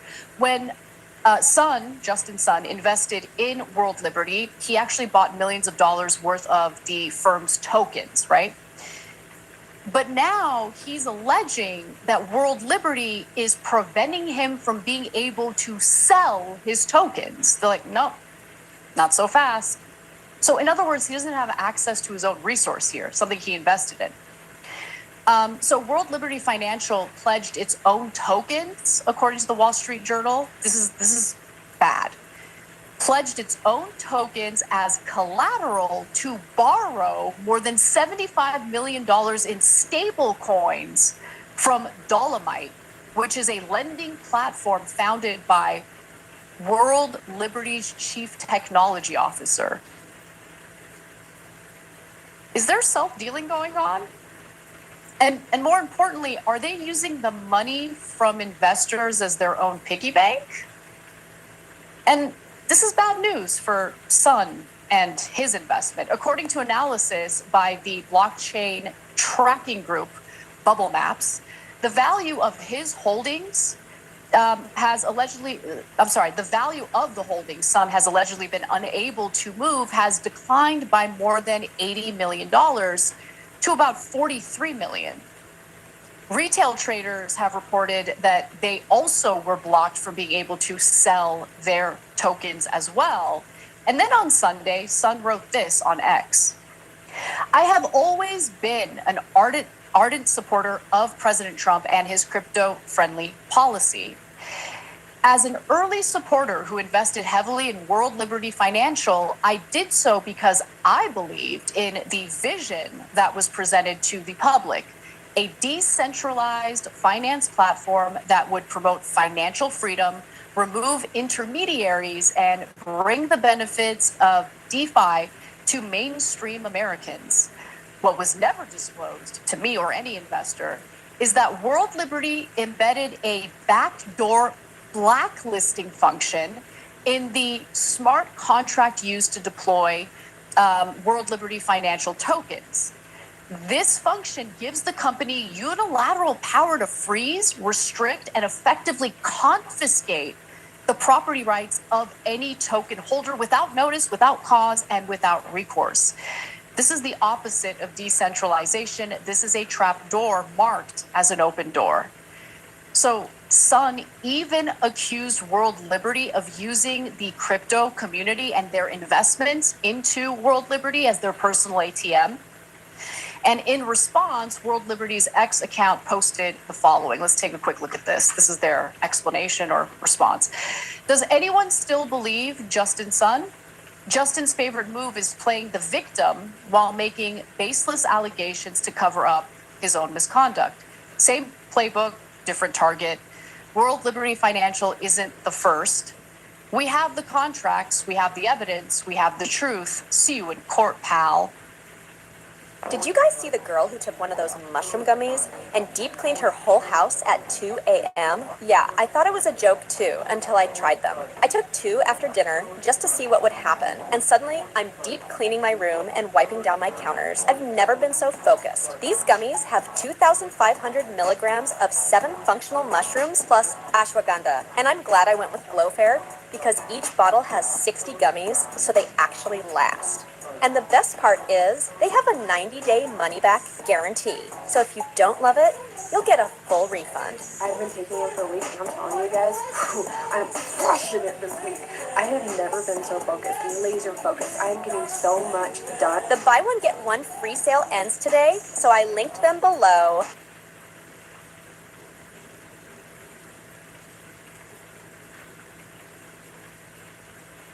Big retailers just banned our lighter, and honestly, we're not surprised, because we didn't build this thing to sit on a shelf next to Bix.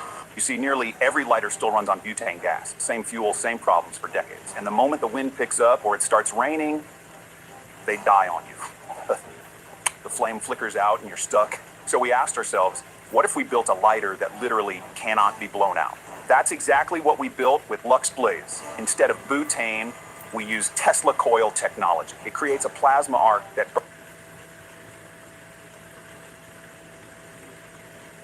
I hate everybody in this story, so Thank you for the gold coin. The Trump brothers? Of course not. And look, it could be true that they put in a sneaky little clause in the contract that gives them the power to just confiscate the money. Wow. And use it as collateral for other loans. It looks like that's what's going on here. But time will tell. I mean, this is just my speculation. They do need to adjudicate this in court. We'll be back with the news, but first, I wanted to tell you about something that's helped make my day a lot more efficient, and that's Cook Unity. Cook Unity has helped me stay balanced and nourished with my everyday meals, especially when I have so little time to cook. They're the first meal delivery service bringing you high-quality, locally sourced meals from award-winning chefs right to your door. I just tried their spicy rigatoni a la vodka with crispy basil breadcrumbs. The best part was that it's low sodium, soy-free, and even peanut-free, yet packed with so much flavor. Cook Unity makes it easy to eat well while trying a variety of cuisines from all around the world. Every meal is handcrafted by chefs and made in local micro kitchens, not these large production facilities. Your food arrives fresh, never frozen, in packaging that keeps meals fresh in the fridge for a whole week. There are hundreds of dishes to choose from, and the menu is updated constantly. You also get 7 different dietary preferences: vegan, paleo, pescatarian, gluten-free, dairy-free, and more. Experience chef-quality meals every week delivered right to your door. Go to cookunity.com/TYT or enter TYT before checkout for 50% off your first week. That's 50% off your first week by using code TYT or going straight to cookunity.com/TYT. But in the meantime, President Donald Trump is doing very well for himself. World Liberty's governing document says a Trump family-owned company has the rights to 75% of revenues from token sales after operating expenses are deducted. On his 2025 financial disclosure, then $57 million in income from World Liberty. So if Sun is telling the truth, if things are really playing out the way he claims things are playing out, basically this is all a scheme to funnel investor money in crypto straight to Trump's pocket. Not good. Now I kind of understand why the crypto community has been turning on Trump lately. This could be a major factor, but we're going to have to wait and see. Hopefully it does go to court, and I really want to know what's going on here. Every time you ring the bell below, an angel gets his swings. Totally not true, but it does keep you updated on our live shows. The biggest lie in fitness is that you have to choose between reaching your goals and actually enjoying your food. Oh man. Scandal hits Trump. Trump next invasion finally exposed. Although Trump's war against Iran is a strategic and humanitarian disaster resulting in war crimes against school children and other civilians, it's not stopping Trump from already looking to his next war. According to Donald Trump and what he's been saying I need y'all to hit the like button. It's just about over. What time is it? Is this war over? I think it's close to over. Yeah, I mean, I view it as very close to over. They have nothing left. They're going to make a deal. Now, look, that would be great news if true. According to Donald Trump and what he's been saying today, this war is just about over. Is this war over? I think it's close to over. Yeah, I mean, I view it as very close to over. They have nothing left. You're a lie. Why are you standing Pakistan over there? That would be great news if true. But I don't think, to state the complete obvious here, that anyone should take the president for his word. Because he has said this exact same thing over and over and over again for basically more than a month now. And they're calling, they're saying, how do we make a deal? I said, you're being a little bit late. And they're calling, they're saying, and over again for basically more than a month now. And they're calling, they're saying, how do we make a deal? I said, you're being a little bit late. So they called, I didn't call, they called. They want to make a deal. And the other side, I can tell you, they'd like to make a deal. They are negotiating, by the way, and they want to make a deal so badly, but they're afraid to say it. The reason they want to make a deal is they have to just beat the shit. They're begging to make a deal. They're begging to make a deal. They would like to be able to make a deal. I can't say any more than that. They'd like to make a deal very badly. Very badly. Now, maybe this time is different. We all should hope there's a deal. Maybe now Iran really does want to make a deal. Maybe Trump is negotiating with the secret Iranians in his mind. We don't know. But trusting him on this front is a little bit like Charlie Brown trusting Lucy with the football. I mean, at this point, if you believe him, that's kind of on you.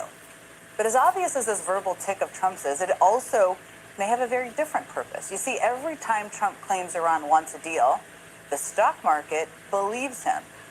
I mean, that clip I showed you of Trump saying the war was close to over and that Iran wanted to make a deal, that aired this morning on Fox Business, just before the markets opened. And like clockwork, the stock market jumped up. As one financial analyst told NBC News today, quote, "As far as the stock market is concerned, the war is over until further notice." Well, thank you, stock market, I suppose, because that would certainly be news to the more than 50,000 American troops currently in the region. And unfortunately, it's just not the case. I mean, the reality is that Trump has never been a trustworthy news source here, obviously. Remember in the first days of this war, Trump said it would last 4 weeks max, maybe less. 4 weeks after saying that, Trump said it would be another 2 or 3 weeks. That was 2 weeks ago. And right now, the reality is that we are a week and a half through a 2-week ceasefire, and we just can't trust a word he says. We also can't necessarily trust the people who are negotiating on his behalf. Let me show you what I mean. Today, in response to Trump's new blockade of the Strait of Hormuz, Iran threatened to blockade more shipping lanes in the region, saying that unless Trump calls off his blockade, Iran will block all trade coming in and out of the Persian Gulf, the Gulf of Oman, and the Red Sea. That would cut the world off from even more of the global supplies of oil and fertilizer and would be a massive blow to the world economy. Blocking the Red Sea would include the Bab el-Mandeb Strait, which alone accounts for about 12% of global oil shipments. And that's on top of, that's not even a part of the 20% that goes through the Strait of Hormuz. And it would be an especially huge blow to Saudi Arabia because, and we're seeing this really play out. For days now, we've been seeing reports that Saudi Arabia has been pushing the U.S. to drop Trump's blockade because they were afraid Iran would do this exact thing that they are threatening to do. And that lobbying effort, the idea that what Saudi Arabia wants and what Trump wants are two different things. That is particularly significant when you remember that one of the people leading negotiations with Iran right now is this guy. Paying your bills on time raises your credit score, right? Wrong. In fact, this is one of the 3 major credit score lies you're being told by the big credit companies. Fall for any of these 3, and it doesn't matter what you do. Getting to 720 and above will be a long, hard struggle if you ever get there at all. In fact, if you're one of the 153 million Americans with a credit score below 720, it's probably because you're unwillingly falling for one or more of these 3 deadly lies that the big credit companies want you to believe. Not only are these lies flat out wrong, and not only do they make it nearly impossible to get a great credit score, but in many cases, fail for them and they'll send your score spiraling in the wrong direction. Which is why right now, I'm going to expose 3 dangerous lies, tell you exactly what to do instead, and finally show you the proven, little known, and 100% legal trick that can raise your scores practically on command. And it's so easy and convenient, you can start using it as soon as today from the comfort of your own home to boost your credit scores in as little as 5 minutes. It doesn't even matter if your score is stuck in the 500s or below right now. This trick takes advantage of a little known loophole written directly into the consumer credit law. So it's legally guaranteed to work for you. Believe me when I say, implement this 5-minute trick and you'll find yourself soaring. What are the, I would say, things you have? Loan accounts for about 12% of global oil shipments, and that's on top of, that's not even a part of the 20% that goes through the Strait of Hormuz. And it would be an especially huge blow to Saudi Arabia because, and we're seeing this really play out. For days now, we've been seeing reports that Saudi Arabia has been pushing the U.S. to drop Trump's blockade because they were afraid Iran would do this exact thing that they are threatening to do. And that lobbying effort, the idea that what Saudi Arabia wants and what Trump wants are two different things. That is particularly significant when you remember that one of the people leading negotiations with Iran right now is this guy. Hold on. I gotta back it up. I missed. I would say, things you have in your. I mean, today, in response to Trump's new blockade of the Strait of Hormuz, Iran threatened to blockade more shipping lanes in the region, saying that unless Trump calls off his blockade, Iran will block all trade coming in and out of the Persian Gulf, the Gulf of Oman, and the Red Ain't Sea. going for that game. That would cut the world off from even more of the global supplies of oil and fertilizer, and would be a massive blow to the world economy. Blocking the Red Sea would include the Bab el-Mandeb Strait, which alone accounts for about 12% of global oil shipments. And that's on top of, that's not even a part of the 20% that goes through the Strait of Hormuz. And it would be an especially huge blow to Saudi Arabia because, and we're seeing this really play out. I mean, for days now, we've been seeing reports that Saudi Arabia has been pushing the U.S. to drop Trump's blockade because they were afraid Iran would do this exact thing that they are threatening to do. And that lobbying effort, the idea that what Saudi Arabia wants and what Trump wants are two different things. That is particularly significant when you remember that one of the people leading negotiations with Iran right now is this guy. What are the, I would say, things you have Jared. in your mind, in your body, that you are using to be a deal maker in this very complex, I would say, field, which is peace? Yeah, so I think peace is not that different than business. Okay. That's, of Wow. course, Trump's son-in-law. You all know who he is, Jared Kushner. That was him 3 weeks ago, 28 days into Trump's war with Iran. And the event he was speaking at was a Saudi investment conference in Miami, Florida. It was hosted by none other than Saudi Crown Prince Mohammed bin Salman. And even though Kushner is currently one of Trump's top negotiators with Iran, he was introduced at this Saudi investment event as a private citizen, as the founder and chief executive of his investment firm, Affinity Partners. You know, the investment firm of Kushner's that got a cool $2 billion from the Saudis after Trump's first term, that one. That is Now, the in firm that the bed New with York Times reports Bibi Kushner is actively trying Netanyahu. to raise another $5 billion Literally. for from Gulf states like Saudi Arabia, while also leading negotiations with Iran, all happening same time. Now, I should note that in the months since the Times published that scoop, Kushner's firm has said that it does not intend to take in any additional capital while Jared is volunteering for the government. But the thing is, that commitment certainly doesn't exist once he leaves, and it certainly looks like he is lining up investments for when that day comes. Now, the other problem here is that Kushner has a clear conflict of interest. The White House insists that Kushner only acts in the best interest of the American people. Nope. But now one of his biggest benefactors, a country that has pumped literally billions of dollars into his company's coffers, a country that he's now asking to give him billions of dollars more, that country I told y'all all along that their plan is to milk the and U.S. Jared is one of the top negotiators. Today, Saudi Arabia's sovereign wealth fund announced its strategy for the next 4 years of investments. The fund, Who got pardoned the last go prioritizes around. domestic investments inside Saudi Arabia, meaning maybe not investing as much in firms run by the son-in-laws of U.S. presidents. We'll see. That's a But Zionist. maybe if Yeah, Kushner he's a plays his Zionist. cards right, the Saudis will change their mind. Yeah, I Now, just I said should say that, Kushner is John. adamant that His business dad life is and in bed diplomatic with life are two separate things.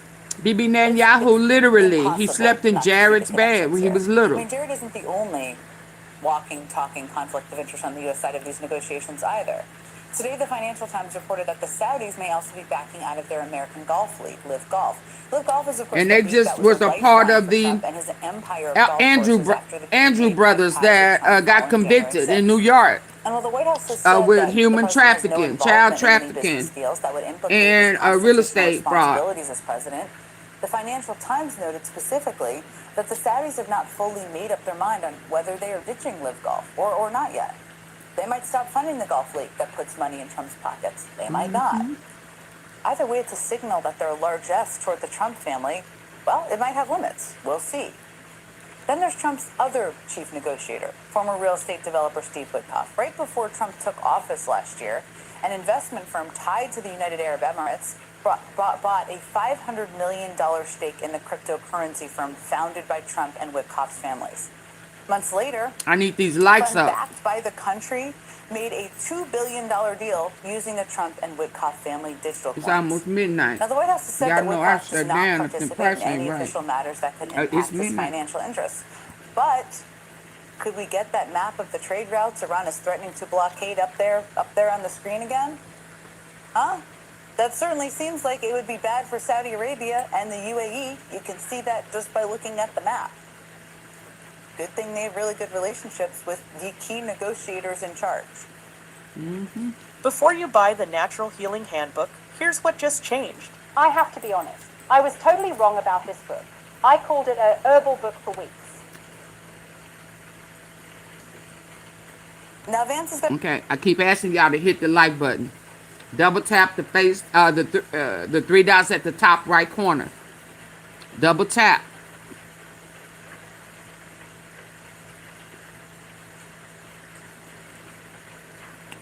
Only one person has tapped those three dots and then hit the thumbs up. And then they just took it back, so I ain't moving.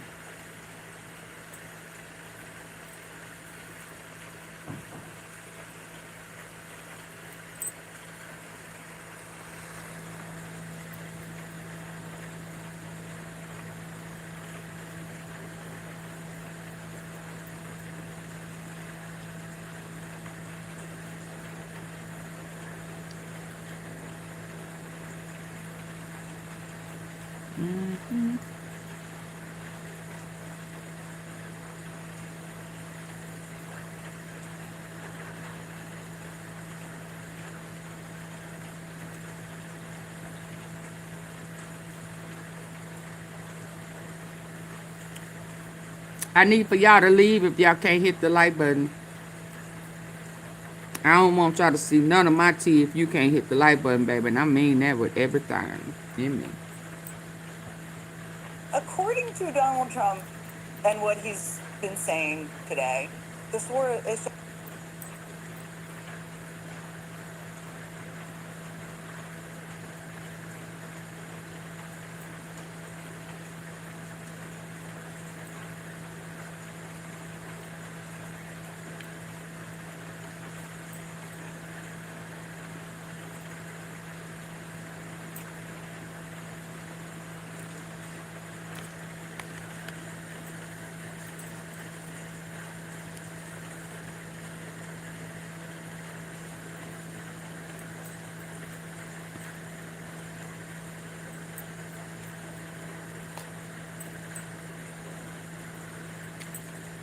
Get the likes up.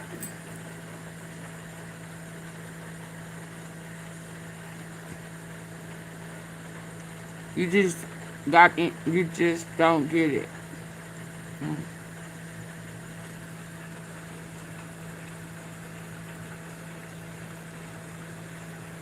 Because they want to get the tea. And they don't want it to go to the algorithm. It's just about over. Is this war over? I think it's close to over, yeah. I mean, I view it as very close to over. They have nothing left. They're going to make a deal. Now, look, that would be great news if true. But I don't think, to state the complete obvious here, that anyone should take the president for his word. Because he has said this exact same thing over and over and over again for basically more than a month now. And they're calling, they're saying, how do we make a deal? I said, you're being a little bit late. I want to negotiate.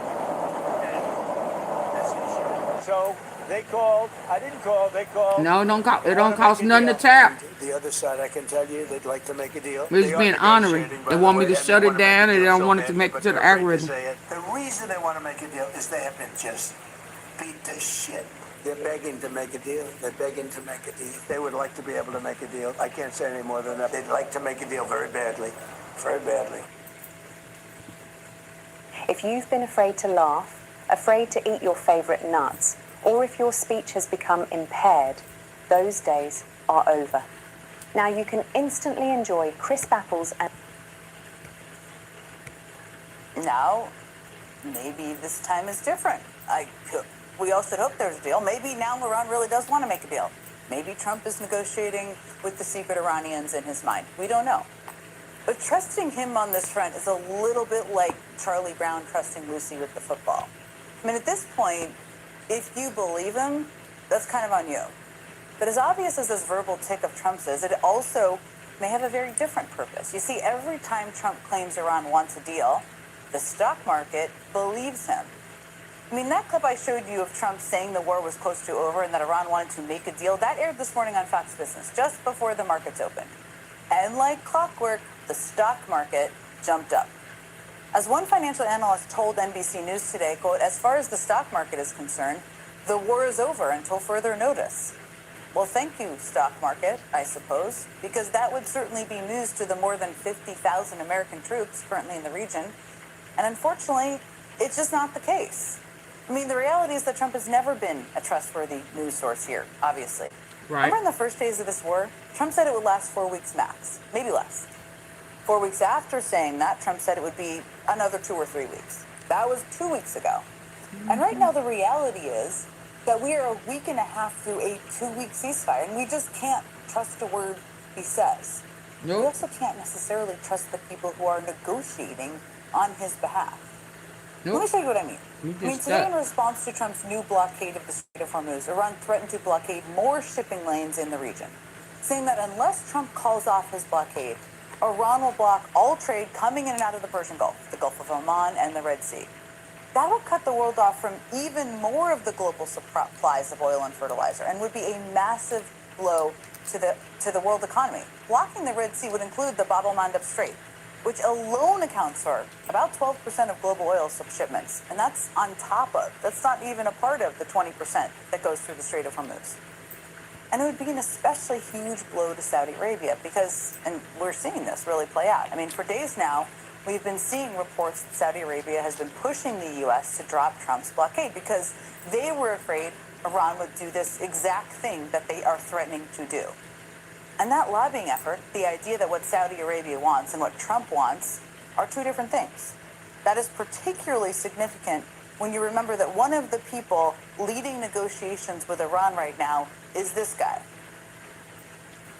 What are the, I would say, things you have in your mind, in your body, that you are using to be a deal maker in this very complex. Culkin wants to set the record straight.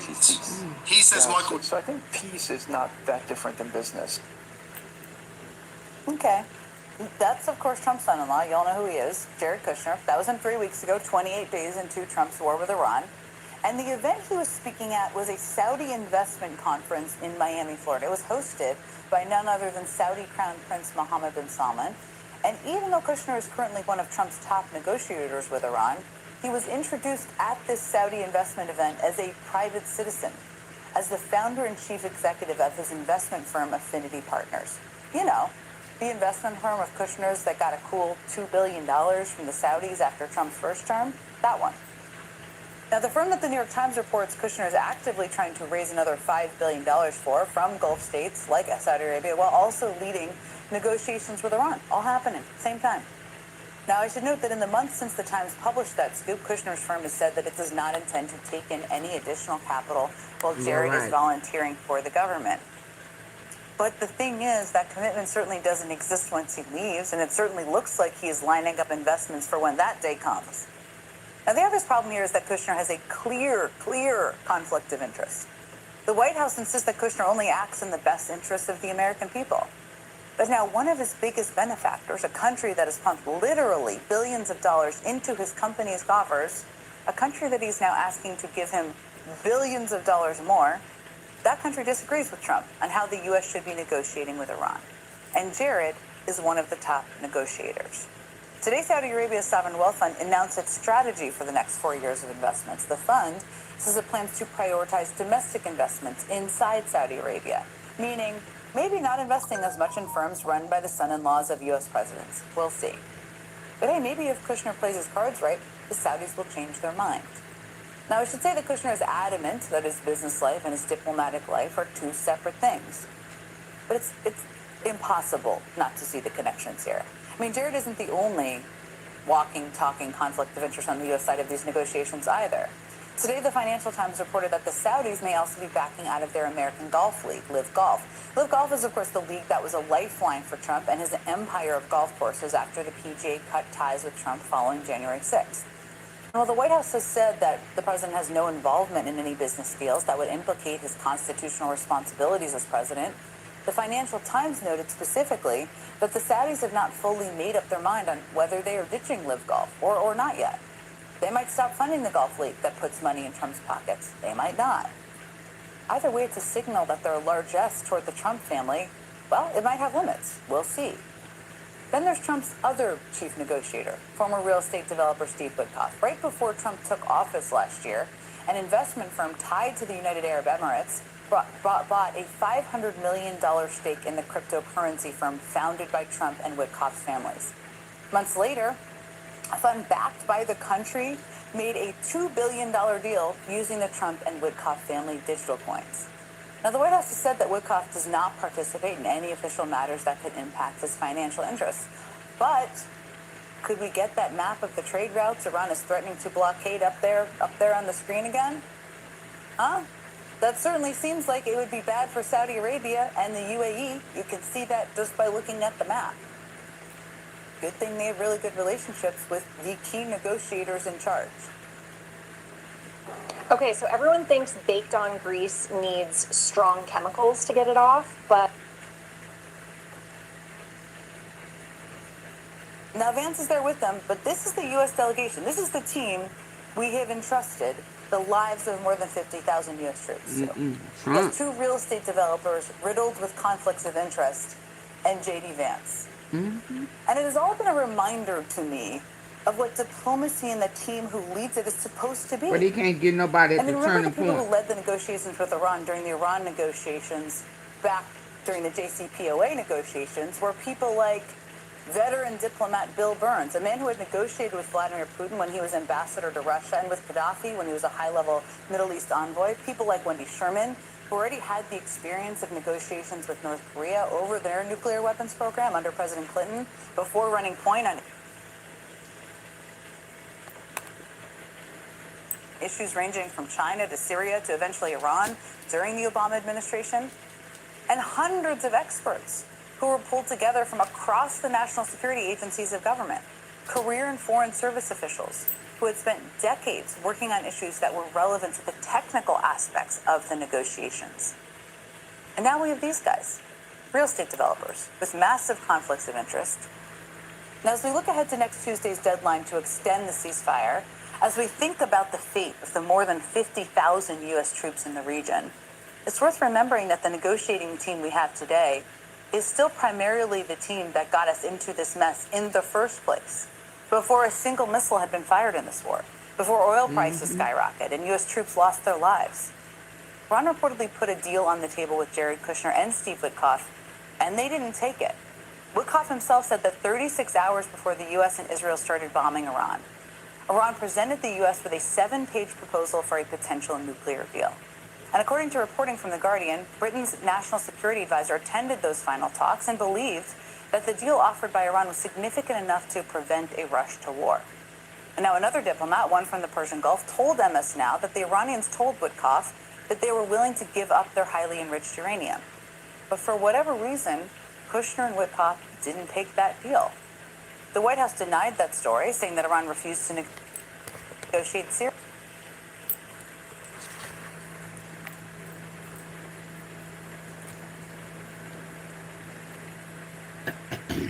Hold on.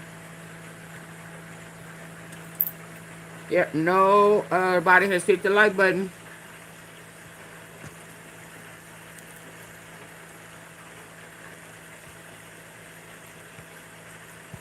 Seriously, and that Trump was essentially forced to attack Woodcock, that they were willing to give up their highly enriched uranium. But for whatever reason, Kushner and Woodcock didn't take that deal. The White House denied that story, saying that Iran refused to negotiate seriously and that Trump was essentially forced to attack them to prevent an imminent nuclear threat. A threat that I should mention no credible expert believes Iran was anywhere close to achieving. So considering how plainly wrong the White House's justification is here, why did Kushner and Woodcock turn down by what by all accounts was a good deal? And the kind of deal that the White House seems to now desperately be trying to get. The kind of deal that Trump keeps saying Iran is so close to agreeing to. A former National Security Advisor Jake Sullivan thinks he knows what really happened here. So take a listen. Just a few days before we started bombing Iran, the Iranians put a proposal on the table in Geneva that went a long way towards resolving the nuclear issue. And my understanding is that our side, our negotiators, simply didn't understand what they were being offered, and they ignored it and decided to go ahead and strike. Our guys didn't understand. Was it in Farsi? What? I don't.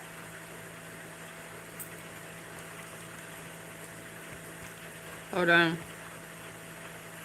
I need for y'all to get the likes up.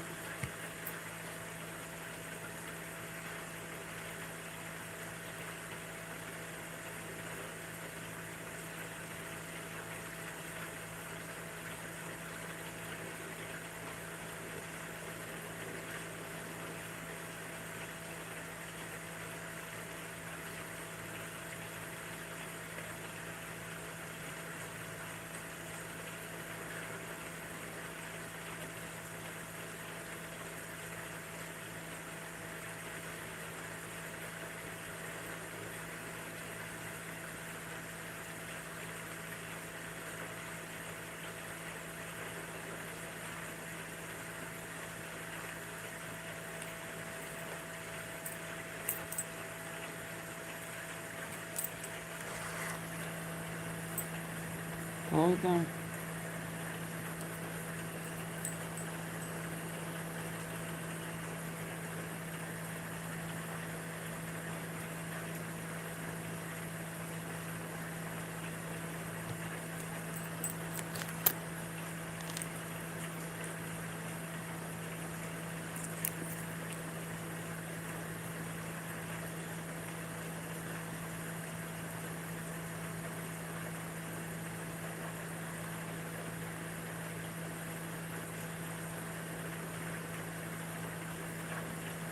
Hold on. I believe they don't read. This is Ryoko Pro. Who It's don't a read? pocket-sized Wi-Fi hotspot. About this. Calls a full blockade of Iranian ports and claims. Now to the war in the Middle East. President Trump is praising what he calls a full blockade of Iranian ports and claims the war could end sometime soon. Over the past 24 hours, How many U.S. times warships have he issued said that? warnings to 6 vessels that passed through the Strait of Hormuz. Now to the war in the Middle East. President Trump is praising what he calls a full blockade of Iranian ports and claims the war could end sometime soon. Over the past 24 hours, U.S. warships issued warnings to 6 vessels that passed through the Strait of Hormuz. Meantime, Iran is now threatening to block shipping from the Persian Gulf, the Sea of Oman, and the Red Sea. NBC4's Conan Nolan following the latest developments out of the Middle East, including potential peace talks. Conan? That's right. So the president today expressed optimism, as he has in the past, that the conflict in the Persian Gulf could be ending soon, possibly with an agreement, assuming peace talks will continue. But still, criticism of the conflict is not looked on favorably by this White House, even or especially if it comes from the man who sits in the chair of St. Peter. On this motion, the yeas are 47, the nays are 52. Another attempt by Democrats, another dead end, as majority Republicans in the Senate today refused to pass a war powers resolution that could have constrained President Trump's ability to continue the conflict with Iran, which Mr. Trump again says could be winding down, telling one news outlet it's possible the 6-week-old war will be over by the time King Charles visits the U.S. later this month. Yesterday, he said a new round of negotiations could be happening over the next 2 days. Those discussions are being had, but nothing is official until you hear it from us here at the White House. But we feel good about the prospects of a deal. For an agreement to take place, the president says Iran must end its nuclear ambitions. Well, first of all, if they don't, we're not making a deal. Okay, so there's no deal. This whole thing is really about nuclear. They cannot have a nuclear weapon. Today, a Pakistani delegation landed in Tehran as part of a push to facilitate a second round of talks. And while the president focuses on ending the war with Iran, he's stepping up his fight with Pope Leo, who's criticized the war. The president saying he's not a fan of the pontiffs, and today reposting this AI-generated image. Another AI image. Like Jesus got his, oh man. He is, oh my God. Oh my God.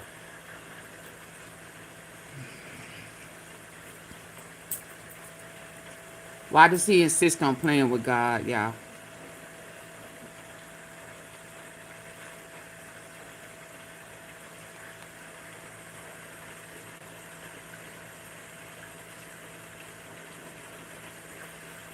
And why he acting like he don't know what color God is.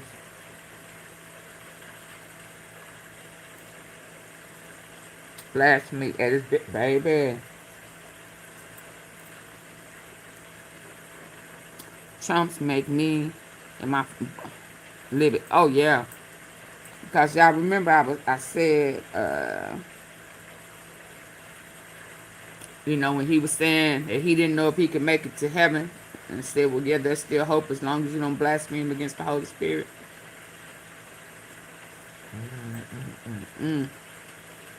Ooh, y'all, I need for y'all to hit the like button. Come on, so that I won't have to end this on y'all.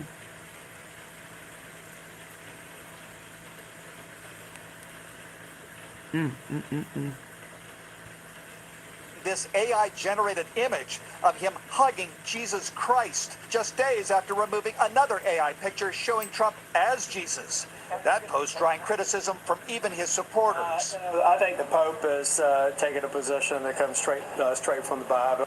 A generated image of him hugging Jesus Christ just days after removing another AI picture showing Trump as Jesus. That post drawing criticism from even his supporters. I think the Pope is taking a position that comes straight from the Bible and his liturgical teachings, and it's never really a good look for politicians to cross swords with popes. Very seldom ends well. Vice President J.D. Vance, also a Catholic, cautioned the pontiff. If you're going to opine on matters of theology, you've got to be careful. Yeah, You've got to can't make mock sure God. it's anchored in the truth. The Vicar of Christ says he's not afraid of the president, and today continued his tour through Africa. Although we have different beliefs, we have different ways of worshiping, we have different ways of living, we can live together in peace. In Algeria today, the Pope said that, quote, God's heart is torn apart by wars, violence, injustice, and lies. I'm Conan Nolan, NBC4 News. Imagine being able to build an app with your name on it, just by thinking about it. Meet Base 44, a complete AI creation platform. Describe what you want.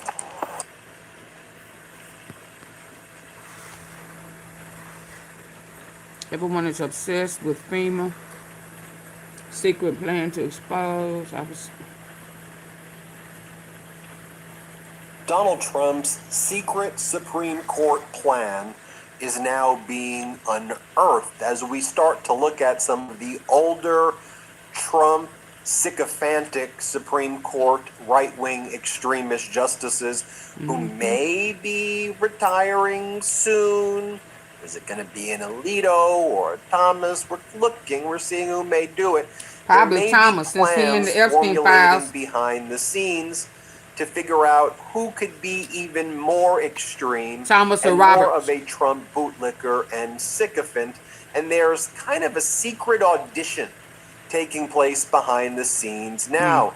And if you particularly look what's happening in the D.C. circuit, a judge on the D.C. circuit named Judge Rao, she's making some of these rulings that don't just side with Donald Trump, but she's asserting herself in these opinions that are so hyperbolic in their language, that are so out there in kind of Trump MAGA language. And we always knew this judge was definitely out there and MAGA aligned, but the level of attacks on well-respected district court judges who have ruled against Trump, to lots of legal observers, including me and others, this is an audition that is happening behind the scenes for who will be the next Supreme Court justice. And I think that Donald Trump and people on his team are encouraging this behavior through Donald Trump's social media posts, which obviously can be read by anybody. It's funny that it's two. Who they're posting, how they're promoting these rulings, I think is sending messages to judges who are part of this kind of competition. Now, just in the past 72 hours, federal Judge Rao has made this ruling on Trump Ballroom and saying that Trump can continue to build the ballroom. But it wasn't just that she attacked the right-wing. Are we talking about Supreme Court? Judge appointed We by have George two Supreme. W. Bush We have that one just in resigned. 2002. It's how this district court judge attacked, how this circuit court judge attacked the district court judge. Like, the ruling was like, how dare you put the president's life language and that that woman, are so out there. what's the one name in New York that messing with Jack MAGA Smith? language, and we always knew this judge was definitely out there and MAGA aligned, but the level of y'all please hit the like button. Never. On well-respected district court judges who They have typically ruled have to against die. Trump, to lots You know, of legal observers, I don't know including none. me and others. This is an audition that is happening behind the scenes for who will be the next Supreme We Court know justice. Thomas is in the and I Epstein think that files. Donald Trump and people I on think his Roberts team is too. are encouraging this behavior But through Donald if Trump's social it could be media that- posts, which what's her obviously name? can be read by anybody, and who they're Was it posting, O'Connor? how they're No. promoting these rulings, I think is sending messages to judges who are part of this What's the kind of lady name? What's the competition. Now, judge name that just in the threw out past Jack 72 Smith? hours, federal judge Rao has made this ruling on Trump Ballroom and saying that Trump I can said I was continue gonna to build remember the her name. ballroom. But it wasn't just Yeah, that I'll go she back to the Epstein attacked the files. right-wing district court judge appointed by George Absolutely. W. Bush in 2002. I'm so It's glad how that what this we've judge- already this discussed is district court judge unfolding. how the circuit court judge attacked the district court judge. Like, the ruling was like, how dare you put the president's life No, in she was risk? in New York. Of course, this ballroom is something that will save Donald Trump's wait a minute, life. let me listen. You're going to dare What about impose a your judge in judicial Miami? views when the federal judge Rao has made this ruling on Trump Ballroom and saying that Trump can continue to build the ballroom. But it wasn't just that she attacked the right-wing district court judge appointed by George W. Bush in 2002. It's how this district court judge attacked, how this circuit court judge attacked the district court judge. Like, the ruling was like, how dare you put the president's life in risk? Of course, this ballroom is something that will save Donald Trump's life.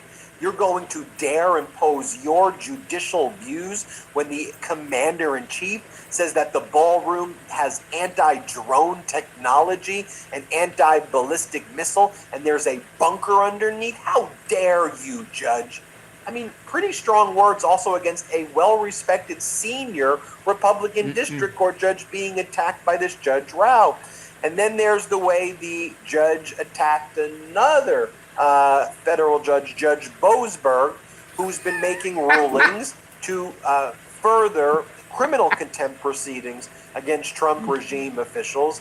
And not only is Judge Rao stopping that from taking place, it's the language of attacking these well-respected district court judges that's fairly unprecedented in terms of our reading of these types of circuit court decisions. I want to bring in Harry Littman from the Talking Feds YouTube channel, Substack, and podcast. Harry, great to see you as always. You and I, before we did this video, when we talk about what topics to do, we both gravitated to this one because the rulings have been so out there and extreme. It's almost like a circuit court version of the federal judge in South Florida, who was Donald Trump's go-to over there. Like, it's that wild that you're like, is that what you're doing right here? Break it down for us, Harry. Yeah, I have to say I was put in mind of Eileen Cannon. This pains me to say, Ben, but I don't see how else you can make sense of this opinion. First, the opinion itself is really important. I've got a long YouTube on this today, breaking it down. This is the one from the very first alarm bells in Trump 2.0, March 15th, and sending Kilmar Abrego Garcia down to CCOT prison, and Judge Boasberg said, turn those planes around. So Boasberg very sensibly has said, look, and you can't violate an order by saying it's wrong unless a court says so. And at the time, it hadn't said so, and I'm going to look into this contempt anyway. And that, by the way, that's all he's doing so far is gathering facts. Now, Rao not simply shuts it down, period, says you can't do criminal contempt, and does it with mandamus, which is a really extreme showing that I don't think she comes close to making. But the opinion is just larded up with total insult after insult about Boasberg, who is just portrayed as ignoring the orders of courts above and purposely having an agenda and the like. Let me start with an objective fact. It's just an objective fact. Anybody knows who knows the D.C. court system.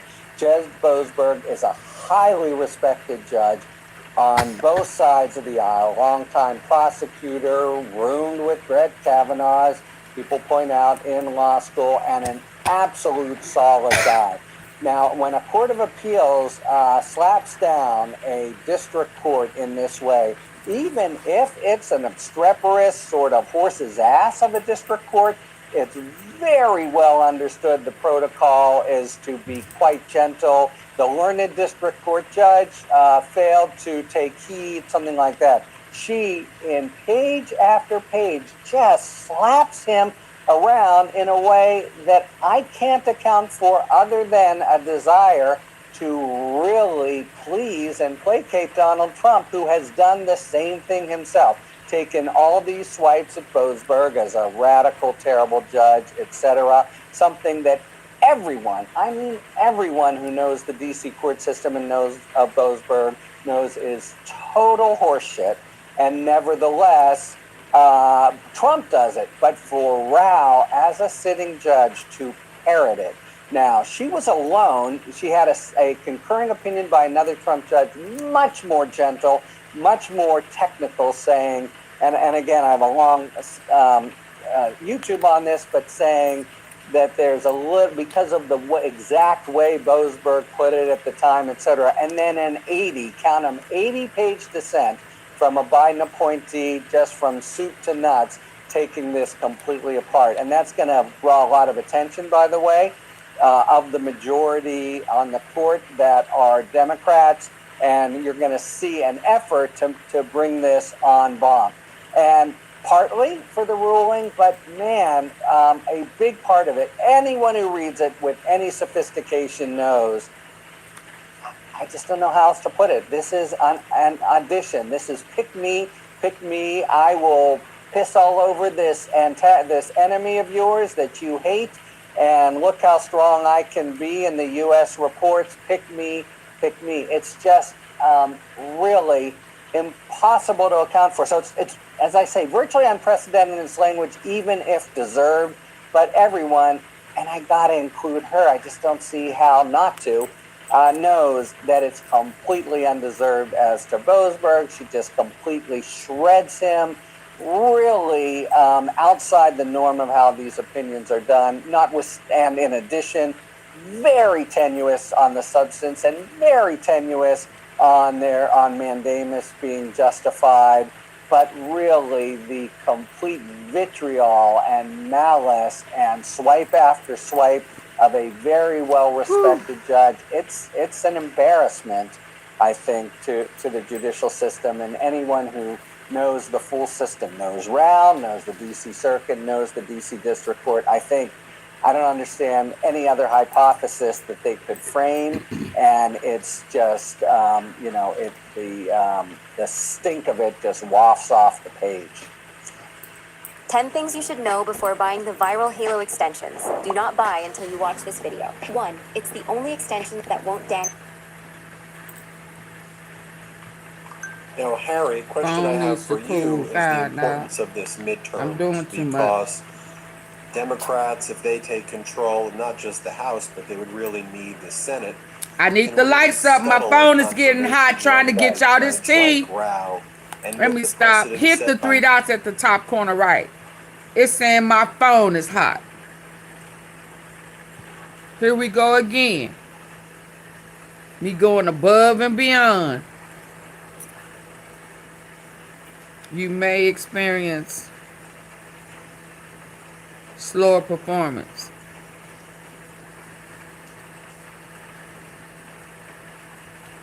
Yeah. Only one person hit the 3 dots. I promise I ain't moving. I'm going to leave this phone right here in front of this fan until y'all get the lights up.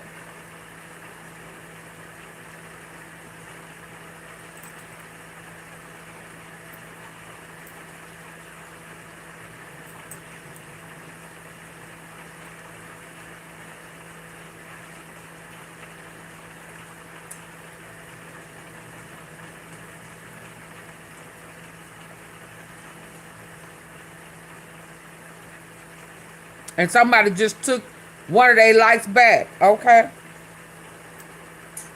I hope you left. I hope you took your ass right with your like. I liked it right on the rip. Okay, if you already liked it, I'm not talking to you. This for somebody just took their light back though. I hope they gone.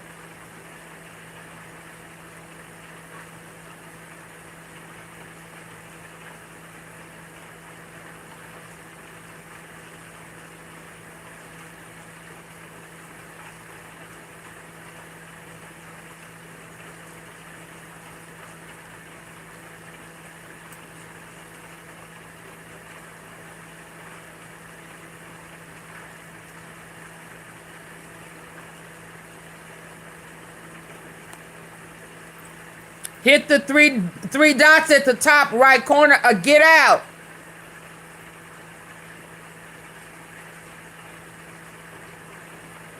It's just that simple.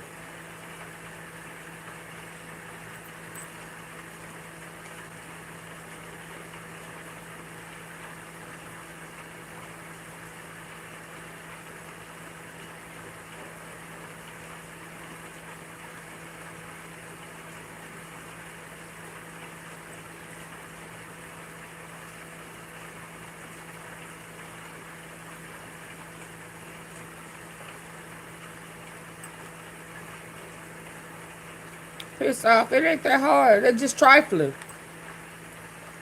They mad. Cause they cult leader decided to play with God. And everybody laughing at her. Everybody who down for him. Mitch McConnell of these indefinite holds over Supreme Court picks as you start to look at the odds of what Senate they can't handle the truth. Election change of control. You've seen at least some polls suggest that Democrats have a fighting shot, if not an above. So I don't want to. I want to be very careful with my words, but have a more likely than not on a coin toss of potentially taking the Senate. And I think those odds can continue to rise as Trump continues to get less and less popular, especially in a tsunami election, which may be what this midterm is. And it's a super important point, Ben, because the Republicans have the same. You're viewing it on defense, but they think also. And so what does that suggest to them? There better be retirements now when we can ram people through the way we rammed, say, Amy Coney Barrett through. So they're looking at having a nomination and confirmation in raw numbers before the midterms. What does that mean? If you're a good Republican and happen to be a justice of the Supreme Court whose name, say, begins with Alito or Thomas, or ends with it, that now's the time to retire, now rather than next term, so that your successor can be a good Republican. And for that reason, I think, if I were a betting man, or say a prognosticating pundit, I would say that the odds that either Alito or Thomas, or both, step down is high, and the traditional time to do it is at the end of the term. So I'll be on tenterhooks, as will a lot of other court watchers, come the end of June to see if a letter is forthcoming from either of those two, both of whom seem to me to not love their job, by the way, to the president supplying their resignations. I wouldn't be shocked if both do it, and that's in the cards. And so one of the things that you and I always try to do with our audience here, with our incredible supporters, is to get ahead of the story. So when it happens, people are like, whoa, you guys have been talking about that. That's one of those issues. Yeah. Focus right they there. Have a pretty good record. Yeah, and hopefully they forget when we're wrong. in that June-July period. Yeah. Focus on a letter from Alito and Thomas back to back, 2 kind of confirmation hearings back to back, with Trump trying to jam through Rao and maybe Eileen Cannon or Emile Beauvais. Emile Beauvais, I think, is probably your person. Everybody hit subscribe here, but more importantly, subscribe to Harry Litman's YouTube channel. It's called Talking Feds. He also has a Substack and a podcast called Talking Feds. But when this video ends, just search on YouTube Talking Feds and subscribe now. Thanks, Harry. Okay, thank you, Ben. Talk to you soon. New Midas merch. Head to store.midastouch.com today and get yourself the best pro-democracy gear and show your support. That's store.midastouch.com. Check out this screenshot of my credit score.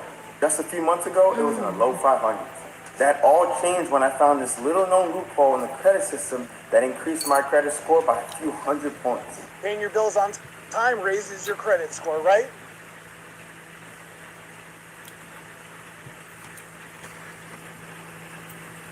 Careful.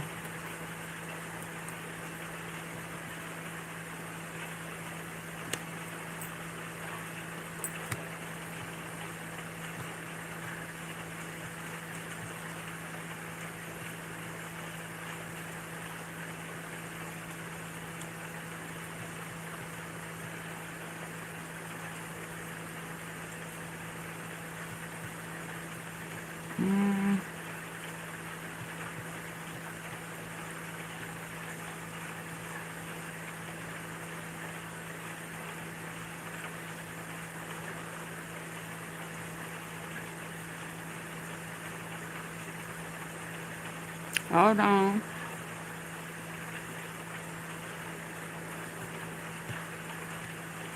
Because it doesn't come with dramatic music or a breaking news banner. You know, every now and then the president says something that just stops you. And most folks miss it because it doesn't come with dramatic music or a breaking news banner.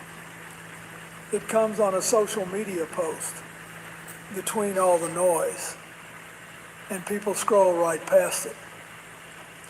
On April 15, 2026, President Trump went on Truth Social and wrote, and I want you to hear this carefully, "I am willing to risk the giving up of my rights and privileges as a citizen for the sake of a surveillance law."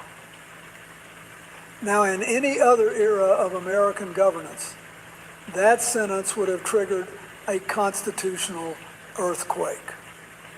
A sitting president of the United States publicly declaring he's prepared to surrender his own civil liberties, and by extension, signaling that the rest of us should be comfortable doing the same. Let me tell you something. I served 8 years in that office. I made hard calls on national security that kept me up I got a at good night. one coming up after this one if y'all And act never right. once, not once, did I frame any of those decisions as giving up my rights. These folks taking their Because life the back. president doesn't get to do that on behalf of 330 million Americans. Now, here's why I'm talking to you tonight.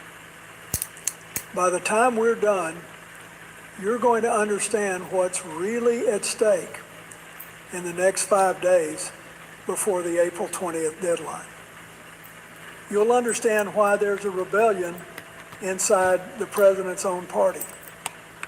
You'll understand why a man named James Comey is back in this story.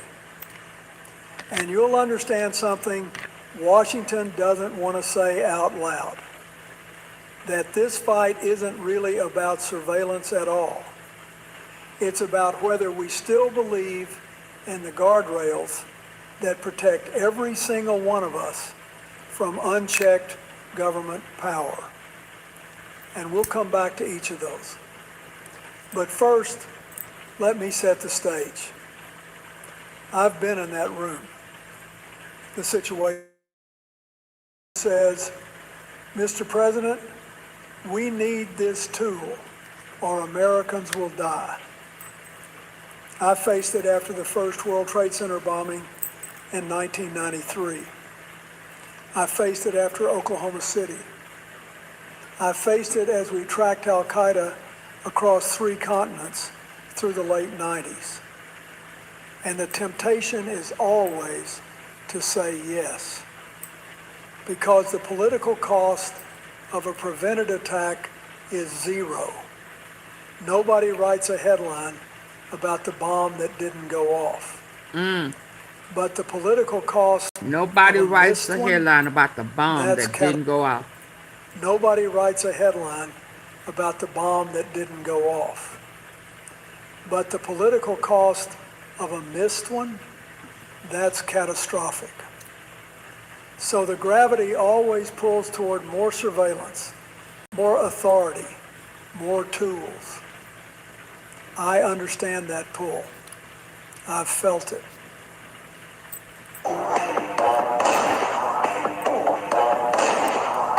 This super bright flashlight is so impressive that even my friend's husband wants to buy. Now, FISA Section 702. Let me explain it plainly.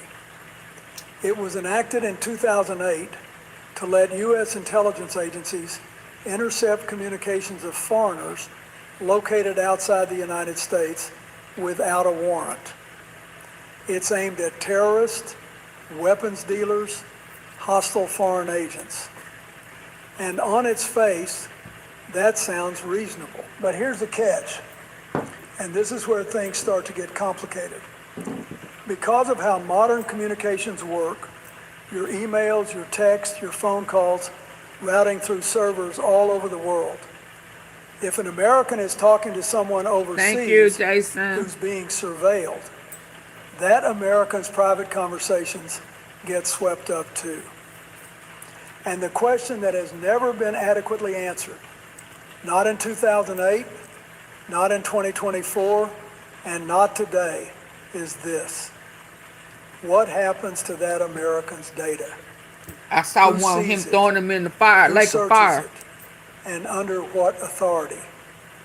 That is the question at the heart of everything happening in Washington right now. And what's happening isn't really about national security.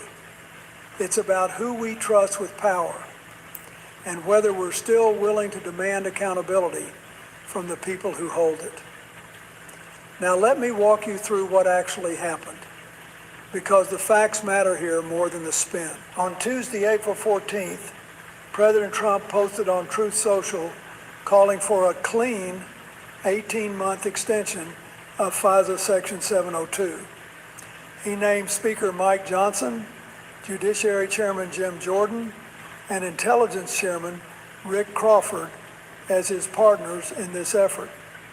He wrote, and I quote, "I am asking Republicans to unify and vote together on the test vote to bring a clean bill to the floor." But then he said something extraordinary. He acknowledged that FISA had been, in his words, illegally and unfortunately used against me. And he drew a distinction. He said the abuse was under FISA Title I, the domestic collection, which was used to surveil his former campaign associate, Carter Page, not Section 702, the foreign collection. He called former FBI Director James Comey the dirty cop and blamed him directly. We'll come back to Comey in a moment. Then came the part that should give every American pause. Trump wrote, "I am willing to risk the giving up of my rights and privileges as a citizen to support this law for the military." On Wednesday morning, CIA Director John Ratcliffe made a classified presentation to House Republicans, making one last pitch. It didn't move the holdouts. Representative Chip Roy of Texas said the pitch hadn't evolved beyond, "We got to have this stuff to go after bad guys." By Wednesday afternoon, Speaker Johnson canceled the procedural vote. he couldn't get the votes. Now remember that number. He can lose no more than 2 Republicans on a party line rule vote, and far more than 2 are saying no. Democrats said they will not help on the rule. The vote was postponed to Thursday at the earliest, with the April 20th expiration just 5 days away. Now look, I want to be fair here, because this is a serious matter and it deserves serious analysis, not cheap shots. But I've got to be honest about what I see. In April of 2024, President Trump posted 2 words on social media: kill FISA. He said it was used to spy on his campaign. He said it was tyranny. And now, in April of 2026, the same man is asking his party to unify behind a clean extension of that very same law. No amendments, no reforms, no new protections for American citizens. Here's the honest truth. When you're the one being surveilled, it feels like tyranny. When you're the one doing the surveilling, it feels like national security. That's not unique to President Trump. That's a temptation that lives inside every administration. But what concerns me is the framing. A president saying he's willing to give up his own rights sounds noble on the surface, but a president doesn't speak only for himself. When he frames the surrender of constitutional protections as patriotic sacrifice, he's telling the country that liberty is negotiable, and it's not. I'm also troubled by Speaker Johnson's refusal to allow amendments. From my own experience, the strongest legislation always comes through But open right debate. now, unless something's When you're changed, afraid of what amendments might reveal, that tells you something about the underlying bill. And then there's Jim Jordan. In 2024, he voted against extending Section 702. Last year, he wrote in the Washington Post that without a warrant requirement, the government's surveillance power will always be subject to abuse. Now, he supports a clean extension. I don't say that to embarrass him. I say it because it tells you how power changes your relationship with the tools of power. And we should all pay attention to that pattern. Let me be clear. I don't dismiss the national security arguments. I've lived them. But leadership means finding a way to protect both security and liberty, not demanding Americans choose. Now I want to zoom out from the politics for a moment, because this fight is about something larger than any single vote. It's about what it does to the system, to the institutions that hold this democracy together. Let me give you the record. The Foreign Intelligence Surveillance Court, the secret court that oversees this program, said in 2022 that compliance problems with the FBI's querying procedures under Section 702 have been, and I'm quoting, persistent and widespread. FBI agents use Section 702 to search the communications of protesters, because this fight is about something larger than any single vote. It's about what it does to the system, to the institutions that hold this democracy together. Let me give you the record. The Foreign Intelligence Surveillance Court, the secret court that oversees this program, said in 2022 that compliance problems with the FBI's querying procedures under Section 702 have been, and I'm quoting, persistent and widespread. FBI agents use Section 702 to search the communications of protesters, a sitting member of Congress, a state court judge, journalists, political commentators, and 19,000 donors to a congressional campaign. 19,000. Now, the 2024 reauthorization did include some reforms, around 56 of them. And supporters point out that U.S. person queries dropped from 2.9 million in 2022 to just over 9,000 after those reforms took effect. That's real progress, and I acknowledge it.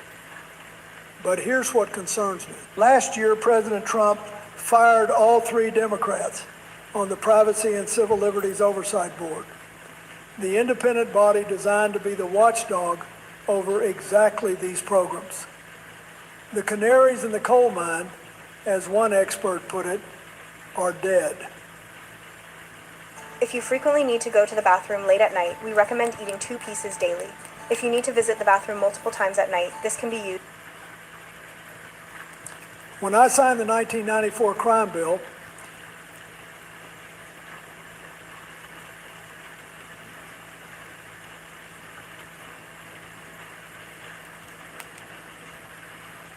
we included provisions I wasn't entirely comfortable with. But we also included accountability measures because I knew that any tool the government has will eventually be used in ways its creators never intended. That's not cynicism. That's history. A clean extension without meaningful oversight reform isn't strength. It's institutional laziness. And the cost isn't measured in this week's vote count.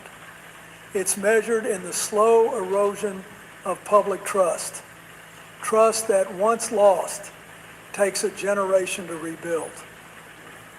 Now here's where the story gets genuinely fascinating, because what's happening in Washington right now is one of the rarest formations in American politics. On one side, you've got Lauren Boebert saying warrants or bust.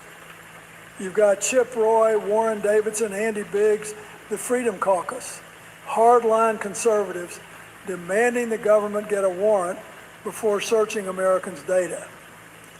On the other side, you've got Jamie Raskin, who now opposes renewal without reform. You've got the Congressional Progressive Caucus, formally voting against reauthorization. Senator Ron Wyden, writing to his Democratic colleagues, urging them to reject a clean extension. And Ted Lieu saying, there's no way I'm going to give the Trump administration this mass surveillance authority. Think about that. The far right and the progressive left standing together against the establishment of both parties. That almost never happens. And when it does, it tells you something important, that the surveillance state has grown so powerful that principled people on both ends of the spectrum can recognize the same threat. Now, the strategic implications are significant. For Republicans, this exposes a fault line that Trump cannot paper over. His base, the MAGA populist wing, fundamentally distrusts government power. But MAGA governance wants to wield it. Those two instincts are now in direct collision. For Democrats, the question is whether to let Republicans tear themselves apart or engage constructively. Jim Himes, the top Democrat on the Intelligence Committee, has already offered a compromise, a provision requiring court oversight before accessing Americans' data, using a lower standard than probable cause. It's a serious proposal. And behind all of this is the military pressure, the war in Iran, General Dan Kane's warning that losing Section 702 would degrade worldwide combat lethality. Every time there's a conflict, the argument is the same. Now is not the time for civil liberties reform. But here's what I've learned. Every time we look back and wish we'd been more careful. All right, so let me put on my analytical hat for a moment. Okay, I've let's been go. around this process long enough to know how the machinery works. And here's how I see this playing out. Scenario 1. Johnson flips enough holdouts with a cosmetic compromise. As of Wednesday night, the White House is in discussions with Representative Clay Higgins of Louisiana about an amendment that would require warrants for U.S. person queries under Section 702 when there's probable cause the individual is a foreign agent or has committed a crime. It codifies elements of current practice, but gives the holdouts something to point to. If they land on that, this passes on a razor-thin vote, probably Thursday or Friday. I'd call this the most likely outcome, but it's a Pyrrhic victory because it postpones the real debate about meaningful reform. Scenario 2, the rule vote fails outright, and Johnson pivots to seeking a 2/3 supermajority with Democratic help. Democrats would extract real concessions, genuine warrant requirements, data broker restrictions, restored oversight. This is unlikely, but it would be the best outcome for the country because it would produce legislation that actually earned. So you bring up skipping meals and breakfast. My sister-in-law, this was a conversation that we recently had, and she's like public trust. Scenario 3, the deadline passes. Section 702 technically doesn't die. Can't stamp Trump. Existing FISA court certifications Can't stand. keep the program running through I'm March sleeping. 2027, as the New York Times reported last week. But the political symbolism would be devastating, especially with an active military engagement in Iran. Scenario 4, and this is what I actually think happens if the first scenario stalls. They pass a very short-term extension, a few weeks, maybe a couple of months, to buy time, kicking the can down the road again. We've got to remember this is how Washington often handles its hardest problems, not with courage, but with a calendar. Whatever happens, the April 20th clock is ticking, and every hour of delay narrows the options. Let me leave you with this, because I think it's the thing that matters most. Go back to that phrase, willing to risk the giving up of my rights. That is precisely the kind of language the founders warned us about. The idea that liberty is something you trade for safety, rather than the foundation upon which safety is built. Benjamin Franklin said it more than 200 years ago, and it hasn't gotten less true. Now, I want to be clear about something. The people who want to protect this program are not villains, and the people who want to reform it are not naive. This isn't a simple issue.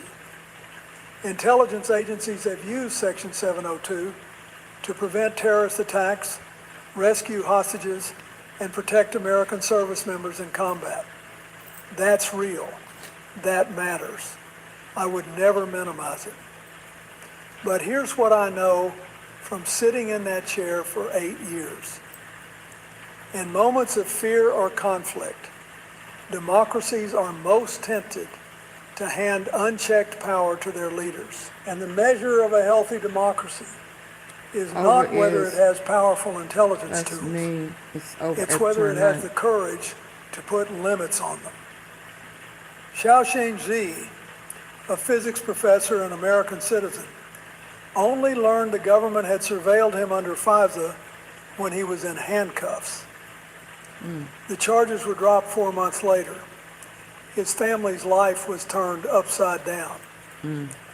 That's not an abstraction. That's the human cost of a system without adequate guardrails. The founders didn't write the Fourth Amendment because they thought the government would always be run by good people. Right. They wrote it because they knew it wouldn't be. Right. And 5 days from now, we're going to find out whether that amendment still means what it says. Now, that's what I think.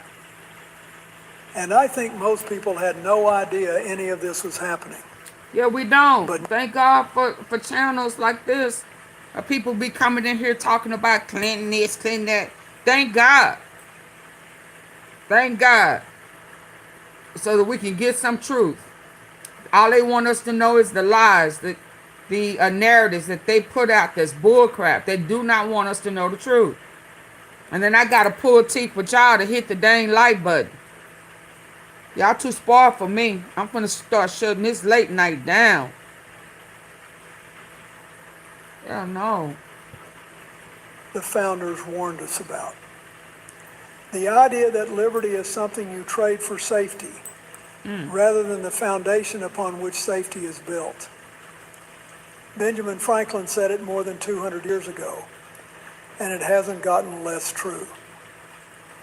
Now, I want to be clear about something. The people who want to protect this program are not villains, and the people who want to reform it are not naive. This isn't a simple issue. Intelligence agencies have used Section 702 to prevent terrorist attacks, rescue hostages, and protect American service members in combat. Hostages. That's real.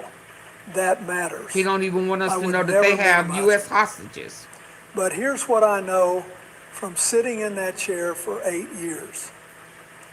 In moments of fear or conflict, democracies are most tempted to hand unchecked power to their leaders. And the measure of a healthy democracy Thank you, is Jason. not whether it has powerful intelligence tools. It's whether you, it has Joe. the courage to put limits on them. Xiaoxing Zi, Thank you, a Bernard. physics professor and American citizen, only learned the government had surveilled him under FISA when he was in handcuffs. The charges were dropped 4 months later. His family's life was turned upside down. That's not an abstraction. That's the human cost of a system without adequate guardrails. The founders didn't write the Fourth Amendment Thank you. because they thought the government would always Thank be you, run by good Oris. people. For the They wrote sure it to because stay they knew it hydrated. wouldn't be. And 5 days from now, we're going to find out whether that amendment still means what it says. Now, that's what I think. And I think most people had no idea any of this was happening. But now you do. So pay attention. We indeed we will pay attention. Right, T-Sippers? Please, y'all, thank you so very much. I greatly appreciate that hydration. Hydrated turtle. I really do. I'm going to get one more in. I think that it's going to take us over there and see what he's saying, and then we're going to call it a night tonight. Arachchi's description of what happened. Is that all right? Foreign Minister said Netanyahu called Vance mid-negotiation, and then the deal collapsed. Wow. I had to get this in just in case it disappears. There's a specific moment inside the Serena Hotel in Islamabad, Pakistan, on the night of Saturday, April the 11th, 2026, that Iran's Foreign Minister Abbas Araghchi believes was the moment this entire war could have ended. Not slowed down, not paused, ended. He said the two sides were inches away. His word, inches, from a memorandum of understanding, a framework document that would have established the basis for a permanent resolution to 6 weeks of warfare, tens of thousands of casualties, It was the largest inches away. There's a specific moment inside the Serena Hotel in Islamabad, Pakistan, on the night of Saturday, April the 11th, 2026, that Iran's Foreign Minister Abbas Araghchi believes was the moment this entire war could have ended. Not slowed down, not paused, ended. He said the two sides were inches away. His word, inches, from a memorandum of understanding, a framework document that would have established the basis for a permanent resolution to 6 weeks of warfare, tens of thousands of casualties, the largest oil supply shock in recorded history. Let's back There's a this up. specific moment inside the Serena Hotel in Islamabad, Pakistan, on the night of Saturday, April the 11th, 2026, that Iran's Foreign Minister Abbas Araghchi believes was the moment this entire war could have ended. Not slowed down, not paused. Ended. He said the two sides were inches away. His word, inches, from a memorandum of understanding. A framework document that would have established the basis for a permanent resolution to 6 weeks of warfare, tens of thousands of casualties, the largest oil supply shock in recorded history, and the specific blockade that began 2 days ago in the most strategically important waterway on Earth. You're welcome, And then a phone Jason. rang. Not a scheduled call, not a call that was part of the negotiations, a call that came in from the outside, into the room where America's vice president was representing the United States in the highest level direct engagement between Washington and Tehran in 47 years. A call from A call. And then a phone rang. Not a scheduled call, not a call that was part of the negotiations, a call that came in from the outside, into the room where America's vice president was representing the United States in the highest level direct engagement between Washington and Tehran in 47 years. A call from Benjamin Netanyahu, Prime Minister of Israel, a man who was not in Islamabad, a man who was not part of the negotiating framework, a man who, according to Iran's foreign minister, had just been told by the United States that it could not achieve at the negotiating table what it could not achieve through war. Araghchi posted his account on X immediately after Vance departed Islamabad without a deal. The words, America's vice president was representing the United States in the highest level direct engagement between Washington and Tehran in 47 years. A call from Benjamin Netanyahu, Prime Minister of Israel, a man who was not in Islamabad, a man who was not part of the negotiating framework, a man who, according to Iran's foreign minister, had just been told by the United States that it could not achieve at the negotiating table what it could not achieve through war. Araghchi posted his account on X immediately after Vance departed Islamabad without a deal. The words he used were direct and specific.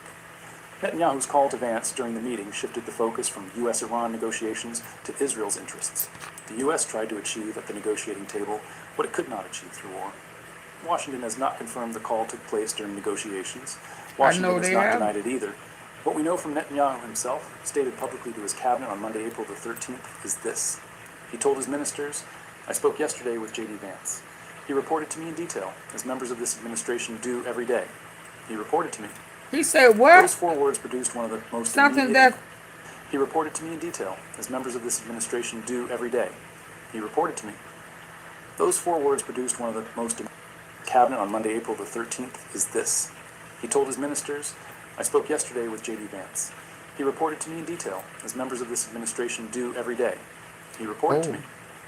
Those 4 words produced one of the most immediate and pointed reactions in the entire political discourse surrounding this war. He reports to me. Social media across the United States, from across the political spectrum, responded with a single question.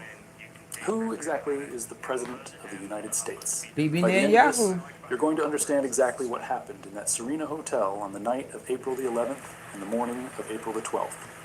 You're going to understand what the specific phrase inches away from the Islamabad MOU means in diplomatic terms, and why it is one of the most consequential phrases spoken publicly about this war. You're going to understand the relationship between Netanyahu and Vance, the history of tension between them going back weeks before the Islamabad talks, and why that specific relationship on the 12th. You're going to understand what the specific phrase inches away from the Islamabad MOU means in diplomatic terms, and why it is one of the most consequential phrases spoken publicly about this war. You're going to understand the relationship between Netanyahu and Vance, the history of tension between them going back weeks before the Islamabad talks, and why that specific relationship is the hidden architecture underneath the collapse that produced a naval blockade. A naval blockade produced an Iranian threat against every Gulf port, and an Iranian threat against every Gulf port produced the most dangerous maritime standoff since the Cold War. And you're going to understand why today, April 15th of 2026, with the ceasefire set to expire in 6 days, the Netanyahu phone call is not just a Let me diplomatic stop accusation. laughing. It is and an Iranian threat against every Gulf port produced the most dangerous maritime standoff since the Cold War. And you're going to understand why today, Wednesday, April the 15th of 2026, with the ceasefire set to expire in 6 days, the Netanyahu phone call is not just a diplomatic accusation. It is the specific event that Iran's entire post-Islamabad posture is built around. Let us start with what was actually happening in that hotel before the call, because the inches away claim from Araghchi is not propaganda. It is the most operationally significant piece of diplomatic information available about why the deal failed, and it has been confirmed not by Iranian officials alone, but by the structure of the talks themselves. The Islamabad talks consisted of 3 rounds. The first round was indirect, with the American and Iranian delegations in separate rooms communicating through Pakistani mediators. The second and third rounds were direct, meaning the delegations sat across from each other for the first time since the Islamic Revolution of 1979, 47 years, the highest level direct engagement between Washington and Tehran in 47 years. A 300-member American team led by J.D. Vance with Steve Witkoff and Jared Kushner. A 70-member Iranian team led by Parliament Speaker Mohammad Bagher Ghalibaf and Foreign Minister Abbas Araghchi. Pakistan's Prime Minister Shehbaz Sharif, Field Marshal Asim Munir, and Deputy Prime Minister Ishaq Dar facilitating throughout. The Wikipedia documentation of the Islamabad talks, which has been continuously updated based on contemporaneous reporting, confirms that the teams were reportedly able to agree on the main points of Iran's 10-point ceasefire framework. With the exception of the issues around the nuclear program and the Strait of Hormuz, the main points, the bulk of the framework, agreed. Everything except the 2 hardest items. That is what inches away means.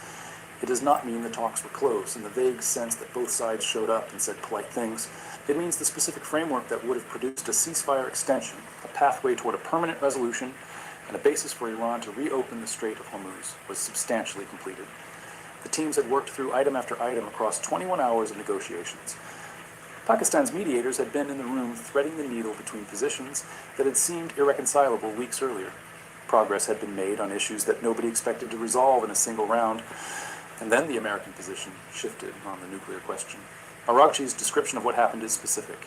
He said the United States encountered maximalism and shifting goalposts. That language means something precise in diplomatic context. Maximalism is when a negotiating party expands its demands beyond the scope of what was previously on the table. Shifting goalposts means the acceptable terms for agreement changed during the negotiation itself. These are not accusations of bad faith in the abstract. They are descriptions of specific behavior at a specific moment. When Araghchi says maximalism, he means that new demands appeared in the final stage that were not part of the framework Iran had come to Islamabad prepared to discuss. Time magazine's confirmed reporting from a U.S. official added the specific context. The Trump administration's red lines for any agreement included an end to all uranium enrichment, the dismantling of all major enrichment facilities, and the removal of Iran's stockpile of highly enriched uranium from the country. That last demand, physical removal of the enriched uranium stockpile, was not the same as committing not to develop a nuclear weapon. It was a demand for Iran to physically transfer material outside its borders. Added the specific context. The Trump administration's red lines for any agreement included an end to all uranium enrichment, the dismantling of all major enrichment facilities, and the removal of Iran's stockpile of highly enriched uranium from the country.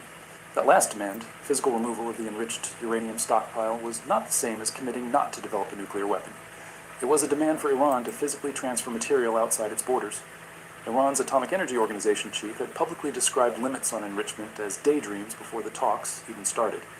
The specific framing of demands around physical removal and dismantlement, rather than verified limitation through inspection, would have been the kind of goalpost movement that Araghchi's description exactly fits. And Araghchi's specific claim about Netanyahu's phone call says, this change in the American position was connected to a call from Israel's prime minister. The call shifted the focus, in his words, from U.S.-Iran negotiations to Israel's interests. Now here is where the Netanyahu factor requires its full context, because the phone call in Islamabad did not happen in a vacuum.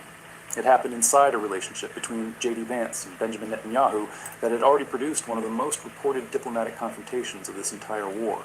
3 weeks before the Islamabad talks, Vance had a tense phone call with Netanyahu that Axios reported on March the 27th, citing both an American and an Israeli source. In that call, Vance told Netanyahu that the predictions Netanyahu had made to President Trump before the war started had not come true. Netanyahu had sold the war to Trump as easy. His specific sales pitch included the assessment that regime change in Iran was a lot likelier than it had proved to be, that a popular uprising would topple the clerical leadership, that the combination of American air power and Israeli intelligence would produce a transformation of the Iranian political system in weeks rather than months. The American source quoted by Axios was direct about what Vance said in that call. Before the war, Bibi really sold it to the president as being easy, as regime change being a lot likelier than it was, and the VP was clear-eyed about some of those statements. In that same call, according to multiple sources, Vance raised the issue of Netanyahu's optimism having materially shaped Trump's decision to commit American military power to this operation on a specific timeline with specific expectations of outcome. Those expectations had not been met. The ceasefire that Pakistan brokered was necessary precisely because the quick, decisive victory that Netanyahu had described was not materializing. The Israeli response to Vance's pushback was reported the following day. A right-wing Israeli newspaper owned by Republican megadonor Miriam Adelson published a story claiming Vance had yelled at Netanyahu over the issue of settler violence in the West Bank. Multiple American and Israeli officials denied the story. Axios noted that White House officials began to suspect that certain individuals within the Israeli government were attempting to discredit Vance, the specific VP who was skeptical of the war, the specific VP who had been selected by Trump to lead the peace negotiations, the specific VP who, according to a senior U.S. official quoted by Axios, represented the final offer. If the Iranians can't strike a deal with Vance, they don't get a deal. This is the relationship backdrop against which Iran's foreign minister is now describing a phone call during the most sensitive moment of the most important negotiations of the war. Vance had already confronted Netanyahu about overselling the conflict. Netanyahu had, through affiliated media, reportedly tried to damage Vance's standing. Vance had traveled 18 hours to Islamabad and spent 21 hours at the table working toward a framework. And then, in Arakchi's account, Netanyahu called. The specific timing of the call matters more than any other detail. Arakchi did not say Netanyahu called before the talks. He did not say Netanyahu called after the talks. He said during the meeting. In the middle of 21 hours of active negotiations, at the highest diplomatic level between these two countries in 47 years, the prime minister of a third country called the chief American negotiator. And in Arakchi's account, that call changed the direction of the talks. Netanyahu's own cabinet statement on Monday confirms the call happened after Vance left Islamabad. He said he spoke with Vance the previous day, meaning on Sunday, April the 12th, which was the day the talks concluded without a deal. He said Vance reported to him in detail about the development of the negotiations. This is Netanyahu's own description. Vance reported to me, not the American partner was briefed, not I received an update from Washington. Vance reported to me in detail, as members of this administration do every day. The specific claim that members of the Trump administration report to Netanyahu every day produced the exact reaction you would expect from a domestic American audience, trying to process what the President of the United States' relationship with a foreign prime minister actually is. Remind us who is President of the United States, one widely circulated response asked. The question was rhetorical, but the underlying concern was substantive. When a foreign leader describes receiving daily reports from an American vice president as a routine matter, the alignment between American national interest and Israeli strategic interest in this war becomes a question that cannot be dismissed. Because here is what that alignment means in the context of the Islamabad talks. Vance had been chosen to lead the negotiations, specifically because he was the member of the Trump administration most skeptical of the war's original rationale. Iran's delegation reportedly preferred dealing with Vance over Witkoff and Kushner, precisely because Vance's skepticism of Israeli pre-war assurances made him more credible as an interlocutor, who might actually deliver a deal rather than demands that served Israeli strategic interests above American ones. The Iranian team arrived in Islamabad willing to engage with Vance at a level they had not been willing to engage with previous American envoys. And then, in Arakchi's account, Netanyahu called during the meeting and the American position maximalized. Whether the causal connection Arakchi describes is precisely accurate, meaning that Netanyahu's call literally caused the shift in American demands during the negotiations, is something that neither the White House nor Netanyahu's office has publicly addressed. But the sequence of events after the call and after the collapse of talks is itself evidence that what happened in Islamabad fits exactly the pattern that Iran is describing. Within hours of Vance leaving Islamabad without a deal, Trump announced a naval blockade of Iranian ports. The most aggressive military escalation of the conflict since the original strikes on February the 28th. Not a diplomatic ultimatum, not a threat, a blockade order, effective immediately. The ceasefire that Pakistan had spent weeks constructing was not extended, was not renegotiated. It was immediately overshadowed by an order that the IRGC described as piracy and responded to by saying no port in the Gulf or Gulf of Oman will be safe if Iranian ports are endangered. That sequence, from inches away from a memorandum of understanding to a naval blockade in the space of 12 hours, is what Arakchi's phrase, shifting goalposts, means in operational terms. The distance between an MOU and a blockade is not measured in diplomatic inches, it is measured in strategic miles. The question of what happened in those 12 hours to produce that specific reversal is the question that every government watching this conflict is trying to answer. Now let us look at the specific demands that Iran says produced the maximalism accusation. Because the gap between what Iran was prepared to sign and what the American side required at the final stage explains why the Netanyahu call's timing was so operationally significant. Iran came to Islamabad with a 10-point proposal that had been transmitted through Pakistani mediators weeks earlier. The U.S. had described that proposal as a workable basis for negotiation. The Islamabad talks Wikipedia documentation confirms that most of the 10 points were agreed upon during the talks. The two remaining issues were nuclear program and the Strait of Hormuz. On the nuclear question, Iran's Vance was reportedly seeking an affirmative commitment that Iran would not develop a nuclear weapon. This is the formulation Vance gave at his press conference. Not verification, not inspection. A commitment, a statement of intent. Iran's position, stated publicly and repeatedly by Foreign Minister Araghchi, was that Tehran would engage with verification and monitoring, but would not accept the kind of total dismantlement and physical removal demands that the American side was, according to Iran, introducing in the final stage of negotiations. The specific demands Time magazine confirmed, ending all uranium enrichment, dismantling all major enrichment facilities, and physically removing the enriched uranium stockpile, go significantly beyond demanding a commitment not to build a bomb. They demand the physical elimination of nuclear infrastructure that took decades to build. Iran's Atomic Energy Organization chief had called these demands daydreams before the talks started. Iran, entering the negotiations in good faith, as Araghchi described, meant being prepared to discuss verification, monitoring, and limits. It did not mean agreeing to terms that would leave Iran with less nuclear infrastructure than it had before the war began. The shift from seeking a commitment to seeking physical dismantlement and removal is precisely what Araghchi means by maximalism. If those demands were the American position throughout the 21 hours of talks, Iran would not have reached a point where an MOU was inches away. The sequence that Araghchi describes, progress toward agreement followed by a hardening of American demands in the final stage following a phone call from Netanyahu, fits the timeline of what both sides have acknowledged occurred. And here is the specific strategic logic that makes Netanyahu's intervention, if it occurred as Araghchi describes, entirely consistent with his publicly stated interests. Netanyahu told his cabinet on the night of April the 11th, while the Islamabad talks were still ongoing, that the battle is not yet over. He told his public that Israel had made historic achievements. He said Israel had crushed Iran's nuclear program, missile capabilities, and leadership. But then he added the specific qualifier that defines his core interest. He said the enriched uranium would leave Iran either by agreement or renewed war. Not limited program, not verified program, physical removal by agreement or continued military action. This is not a position that is compatible with the kind of deal that was reportedly taking shape in Islamabad. A deal that allowed Iran to retain some nuclear infrastructure under enhanced monitoring would not produce the physical removal of the uranium stockpile that Netanyahu's public position requires. A deal that gave Iran some form of sovereignty over the Strait of Hormuz in exchange for reopening it would not produce the permanent strategic victory over Iranian regional power that Netanyahu's war rationale demanded. Netanyahu's interests in the outcome of the Islamabad talks were not the same as the interests of the global economy. The American sailors inside the strait enforcing the blockade, the 40,000 sailors sitting on stranded tankers in the Gulf, or the countries from Pakistan to South Korea that depend on Persian Gulf oil. His specific interest was ensuring that the deal that emerged from Islamabad, if one emerged, did not leave Iran with the nuclear infrastructure and the Hormuz leverage that would allow it to rebuild both capabilities over the following years. Vance's interest, as demonstrated by his pre-war skepticism of Netanyahu's regime change assurances and his tense phone call confronting Netanyahu about overselling the conflict, was to get a deal that ended the war and reopened the strait. A U.S. official quoted by Axios had been explicit. If the Iranians can't strike a deal with Vance, they don't get a deal. Vance was the deal-making pathway. He had credibility with the Iranian delegation that his predecessors lacked. He had traveled 18 hours to get to Islamabad. He had sat at the table for 21 hours.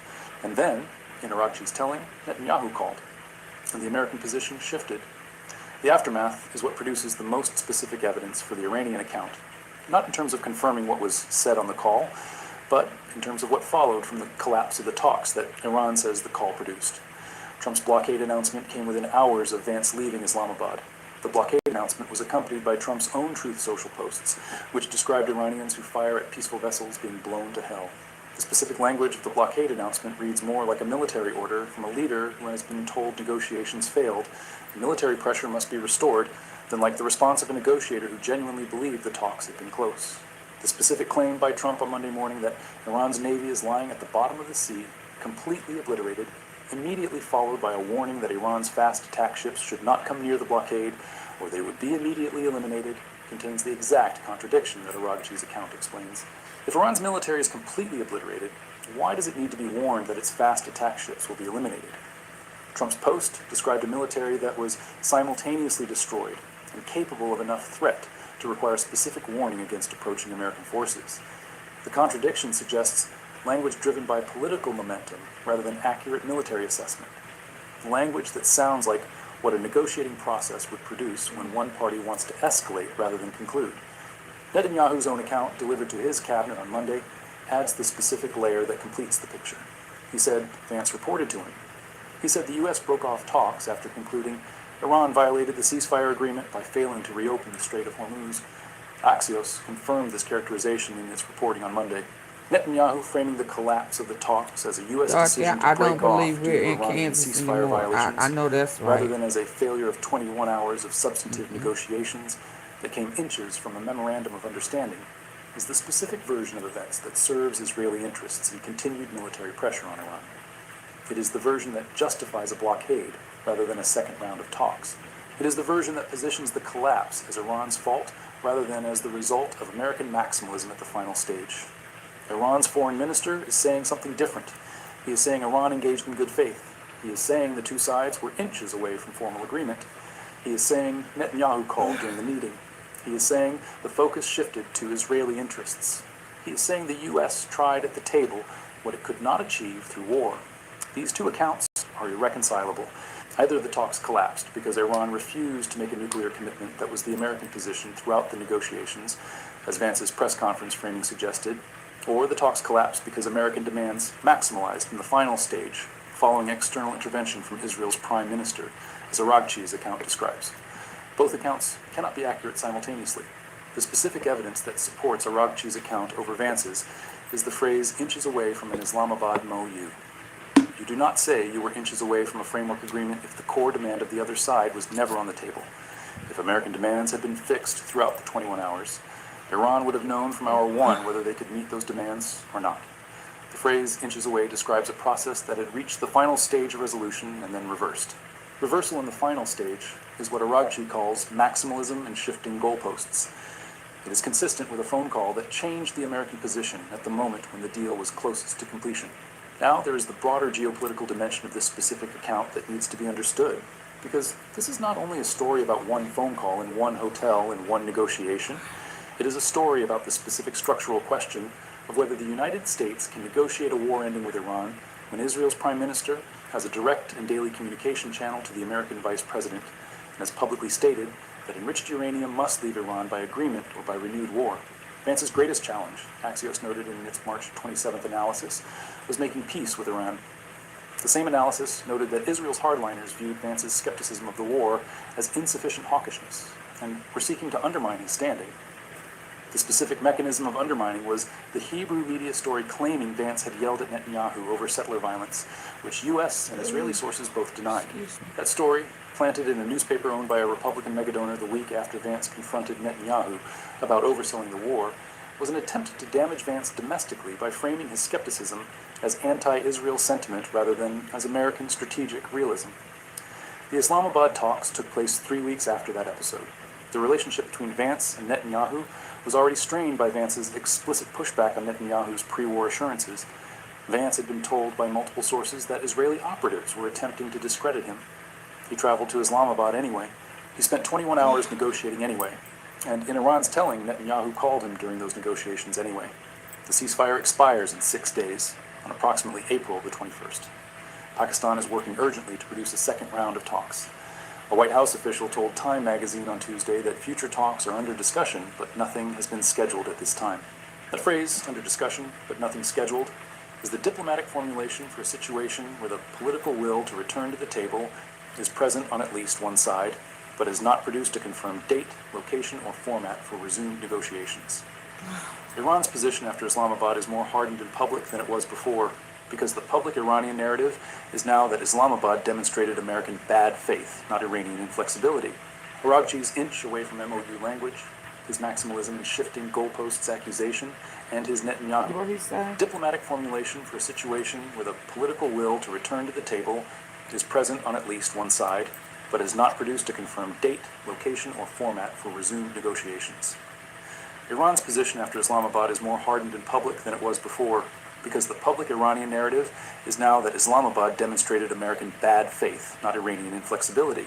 Araghchi's inch away from MOU language, his maximalism and shifting So he goalposts said, accusation, we acted and his in bad faith. political will to Yeah, return well, to the I guess table so, because is Bibi present on at least one Netanyahu side, popped his but ass has in not there. produced a confirmed date, location, or format for resumed negotiations. Iran's position after Islamabad is more hardened in public than it was before, because the public Iranian narrative is now that Islamabad demonstrated American bad faith. Do we blame him? What you saying? Right on, T. You're right. When it's American people going to open their eyes. Oh yeah, our eyes are open. It's because everybody accidentally washed his shirt and hold. Yeah, they're not playing with us, and they keep trying to find a common place of peace. And the games that Bibi Netanyahu and Trump are playing, they still trying to get some people in there that can talk like they got some sense, and then they come back in with that strong arm mess. Not Iranian inflexibility. Araghchi's inch away from MOU language, his maximalism and shifting goalposts accusation, and his Netanyahu call claim are all designed to establish in the global diplomatic community that Iran was the party that Bibi came prepared to Netanyahu make a do deal, not want was peace. denied by external interference. This framing serves Iran's diplomatic interest in the ceasefire expiration context because it means any second round of talks would begin from a position where Iran could claim it had already moved the furthest distance toward agreement, and the U.S. must move further to produce a result. The U.S. position, as stated by Trump directly, is that he does not care about negotiations with Iran. He told reporters that after the blockade announcement, his Truth Social post about the blockade was followed days later by the specific additional post warning that fast attack boats will be immediately eliminated. The political momentum in Washington following the Islamabad collapse and the blockade announcement is in the direction of pressure rather than diplomacy. Into this specific gap between Iranian claims of good faith and American claims of Iranian nuclear intransigence, the Netanyahu phone call sits as the most explosive, unverified by the specific additional post warning that fast attack boats will be immediately eliminated. The political momentum in Washington following the Islamabad collapse and the blockade announcement is in the direction of pressure rather than diplomacy. Into this specific gap between Iranian claims of good faith and American claims of Iranian nuclear intransigence, the Netanyahu phone call sits as the most explosive, unverified, but also undenied detail of the entire Islamabad collapse. The White House has not denied that They didn't want us to know that, did they? Netanyahu has confirmed he spoke with Vance on Sunday, and that Vance reported to him in detail. Neither party has addressed the specific Iranian claim that the call occurred during the meeting, and that it changed the American negotiating position. Today is Wednesday, April the 15th of 2026. The ceasefire expires in 6 days. The blockade is active. Iran has threatened Gulf ports. American warships are in the Strait. The Ghost Fleet is moving oil past the blockade. Pakistan is trying to produce a second round of talks. Oil closed above $100 per barrel on Tuesday following the blockade announcement. Goldman Sachs has called this the largest oil supply shock in recorded history, and the most specific diplomatic account of why a memorandum of understanding did not happen, the account that explains the 12-hour collapse from inches away from a deal to a naval blockade, is the account of Iran's foreign minister saying a phone rang during the negotiations. Netanyahu's call to Vance during the meeting shifted the focus from U.S.-Iran negotiations to Israel's interests. Washington has not confirmed it. Washington has not denied it. Netanyahu has confirmed he spoke with Vance that day, and that Vance reported to him in detail. The deal that was inches away did not happen. The blockade that followed it is now active. The ceasefire that might have been replaced by a permanent framework now expires in 6 days.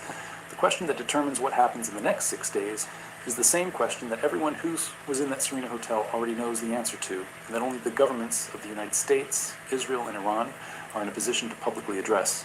Did a phone ring? When did it ring? What was said? And did what was said on that call produce the maximalism and shifting goalposts that sent Vance to the airport without a deal and sent the world to the brink of the naval confrontation that is now live in the most energy-critical waterway on Earth? Araghchi says yes. Netanyahu says Vance reported to him. Washington says nothing. And the ceasefire that was supposed to be replaced by a permanent peace is now 6 days from expiration, with no second round of talks confirmed, no blockade lifted, no mines cleared, and no memorandum of understanding signed. Enmity begets enmity, Araghchi wrote. 0 lessons learned. The inches between where the talks ended and where the deal was sitting are not geographical. They are the distance between two governments that sat across from each other for 21 hours for the first time in 47 years and got closer to ending a war than anyone thought possible. And then, in the Iranian account, a phone rang. And the inches became miles, and the miles became a blockade, and the blockade became an Iranian threat against every Gulf port, and the ceasefire clock kept counting. 6 days. And the person who placed the call during negotiations has confirmed that the American vice president reports to him, in detail, every day. Full script complete. Every quote, date, diplomatic detail, sourced claim, and named individual in this script is verified from reporting published as of today, Wednesday, April 15th, 2026. All numbers written in full English for clean voiceover. Total word count is above 5,500 words. Okay, y'all, that's all I got for tonight. Sleep tight. Don't let the nasty Trump bug bite. Ooh. Good night, good people. Can y'all, if you didn't hit the like button coming in, can you please hit the like button going out? Like the video, the live, share it. Cop you a membership, because some of these lives here shortly, I will be going members only. Okay, so get your membership. Support the platform. Until next time, my nose is getting stopped up.